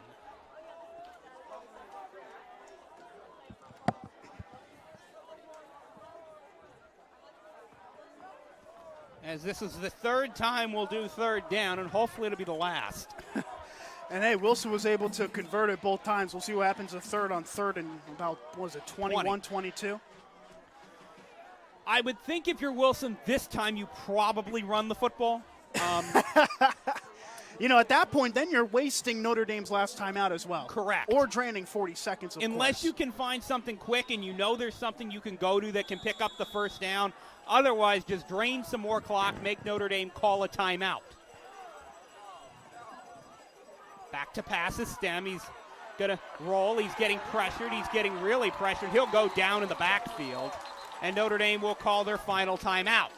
Coming up there to make that play is 52, Anthony Silfani, so the Crusaders will get what they want. One last chance. A touchdown and a 2-point conversion is what they need to send us into overtime. And I tell you, you couldn't, in the words of Ian Dark, you couldn't write a script like this. There was exactly 2 minutes and 20 seconds left on the clock when Wilson scored the go-ahead touchdown against Saucon Valley. They had to make a defensive stop. Saucon Valley went the length of the field, and then Dante Mahaffey threw an interception that caused Wilson to win the game. Now with 2 minutes and 20 seconds left, they're about to punt it away to Notre Dame Green Pond. A win would secure that playoff spot. A loss most likely knocks them out. This is amazing, an amazing end to this ball game. Both teams really deserving a win in the column after a performance like tonight. Nadir Sanders is back there to receive this punt, if it ever gets to him, because the previous couple of stem punts never even got to Sanders. The last one was the shank out of bounds at the 11, which was only a net of 7, so that really takes a hit to Stem's punting average. And psychology is so big in special teams. You've got to be able to forget what happened on the last punt and boot this one away. Notre Dame definitely going to bring some pressure, but they ain't bringing the house. Now they're going to bring about 9. Stem drops the punt. It's almost blocked. It will take a roll. Sanders will pick it up. A good play there. And he will get put down at the 25-yard line. Notre Dame will start 1st and 10. No timeouts at the 25 with 2:11 to go in the fourth quarter. They trail by 8. They need a touchdown and a 2-point conversion to send this game into overtime. Villanova baseball commit Colin Quintano comes onto the field. His first game back in, 2-3 weeks following the injury? Yeah, and he's got to come up big to solidify second place in the 3A standings, but most importantly, regain that momentum heading in the playoff time. And for Wilson, nothing less than a playoff spot on the line, depending on what happens tonight. For Notre Dame, it looks like they're pretty much locked into the 2 seed, so they'll play Jim Thorpe next week. It's just a matter of where they're going to play him, or they can play him here or a neutral site. Quintano back to pass. He's still looking across the middle. He finds Gavin Gibbs for a gain of about 4. Gibbs actually will only gain about 2 as they give him only 2 yards after the spot. And those quick throws just aren't going to do it anymore. You can get the quick throws, but they need to be more than 2 and 3 yards down the field. 6 and 7 is what you need now. Back to pass Quintano. He's looking. He's still looking. He's going to fire near the sideline. And Ryan Frenzy had no chance of coming down with that football, as it was an incomplete pass. Zakai Hendricks with a monster hit. He's had a phenomenal game defensively. Even with the hit by Hendricks, even if that hit wasn't there, Frenzy wasn't coming down with that football, as it just was not on target, and that's how Quintano has been most of the second half. The ball is just not where they need to be. 3rd and 8. Quintano back to pass. He's got all the time in the world. He's going to fire it across the middle, but it's too far in front of Gavin Gibbs. It's 4th down. If he connected with Gibbs, that's a gain of a 25 or 26 yards. It's 4th down. Play of the game here for Notre Dame. And I tell you what, Quintano, you can tell he's just not 100%. He makes that play 100 times out of 100 if he's healthy. He's able to solidify the pocket and make the throw. But, you can tell he's not 100% yet. And, that pass, really the antithesis of it. Now 4th and 8, game on the line. 1 minute and 36 seconds remaining in the fourth. Wilson leads 42-34 over Notre Dame, who needs a touchdown and a 2-point conversion to send this to overtime. It's 4th and 8, the ball at the 27. Quintano back to pass. He rolls to the far side. He's looking deep down the field. The flag will come in. The ball will come down and get knocked away by Zach Gillen. Incomplete. It'll be a turnover on downs if this penalty flag is a hold, which is what it looks to be. And Notre Dame will not be able to do anything about it. It's going to be a hold on the Crusaders. That penalty is declined. Turnover on downs. It'll be Wilson ball at the 27. In the pregame, we talked about how Wilson was a playoff team. They deserved to be in the postseason, and they more than showed that tonight. What a game. What a win for Wilson. I surely wouldn't want to play them in the playoffs. They'll have to travel to Northwestern Lehigh to take on the Tigers, who went undefeated in the regular season, 10-0. They beat Wilson 42-7. Notre Dame, on the other hand, will be the 2 seed in the AAA classification. They will play Jim Thorpe. It's just a matter of that ball game. Will it be here at Notre Dame or will it be at a neutral site? We'll see what the decision is by District 11 on Monday. Stem will take a knee. And they'll probably need to do that 1 or 2 more times, depending on when the 40-second clock started. It's going to need to do it at least once more, maybe twice. And I have to say, this also knocks Bangor area out of the playoffs. I got to say, that's another playoff team they're having their season ended early. Obviously in the new rules, only 4 4A teams make the postseason. Even Saucon Valley, I'd argue, is a playoff team as well. They're finishing 6th out of the postseason. For Saucon Valley and Bangor area, just bad luck with the draw ultimately for their seasons. Stam in the gun, and he's looking to take the knee, and he does. They'll have to take one more knee.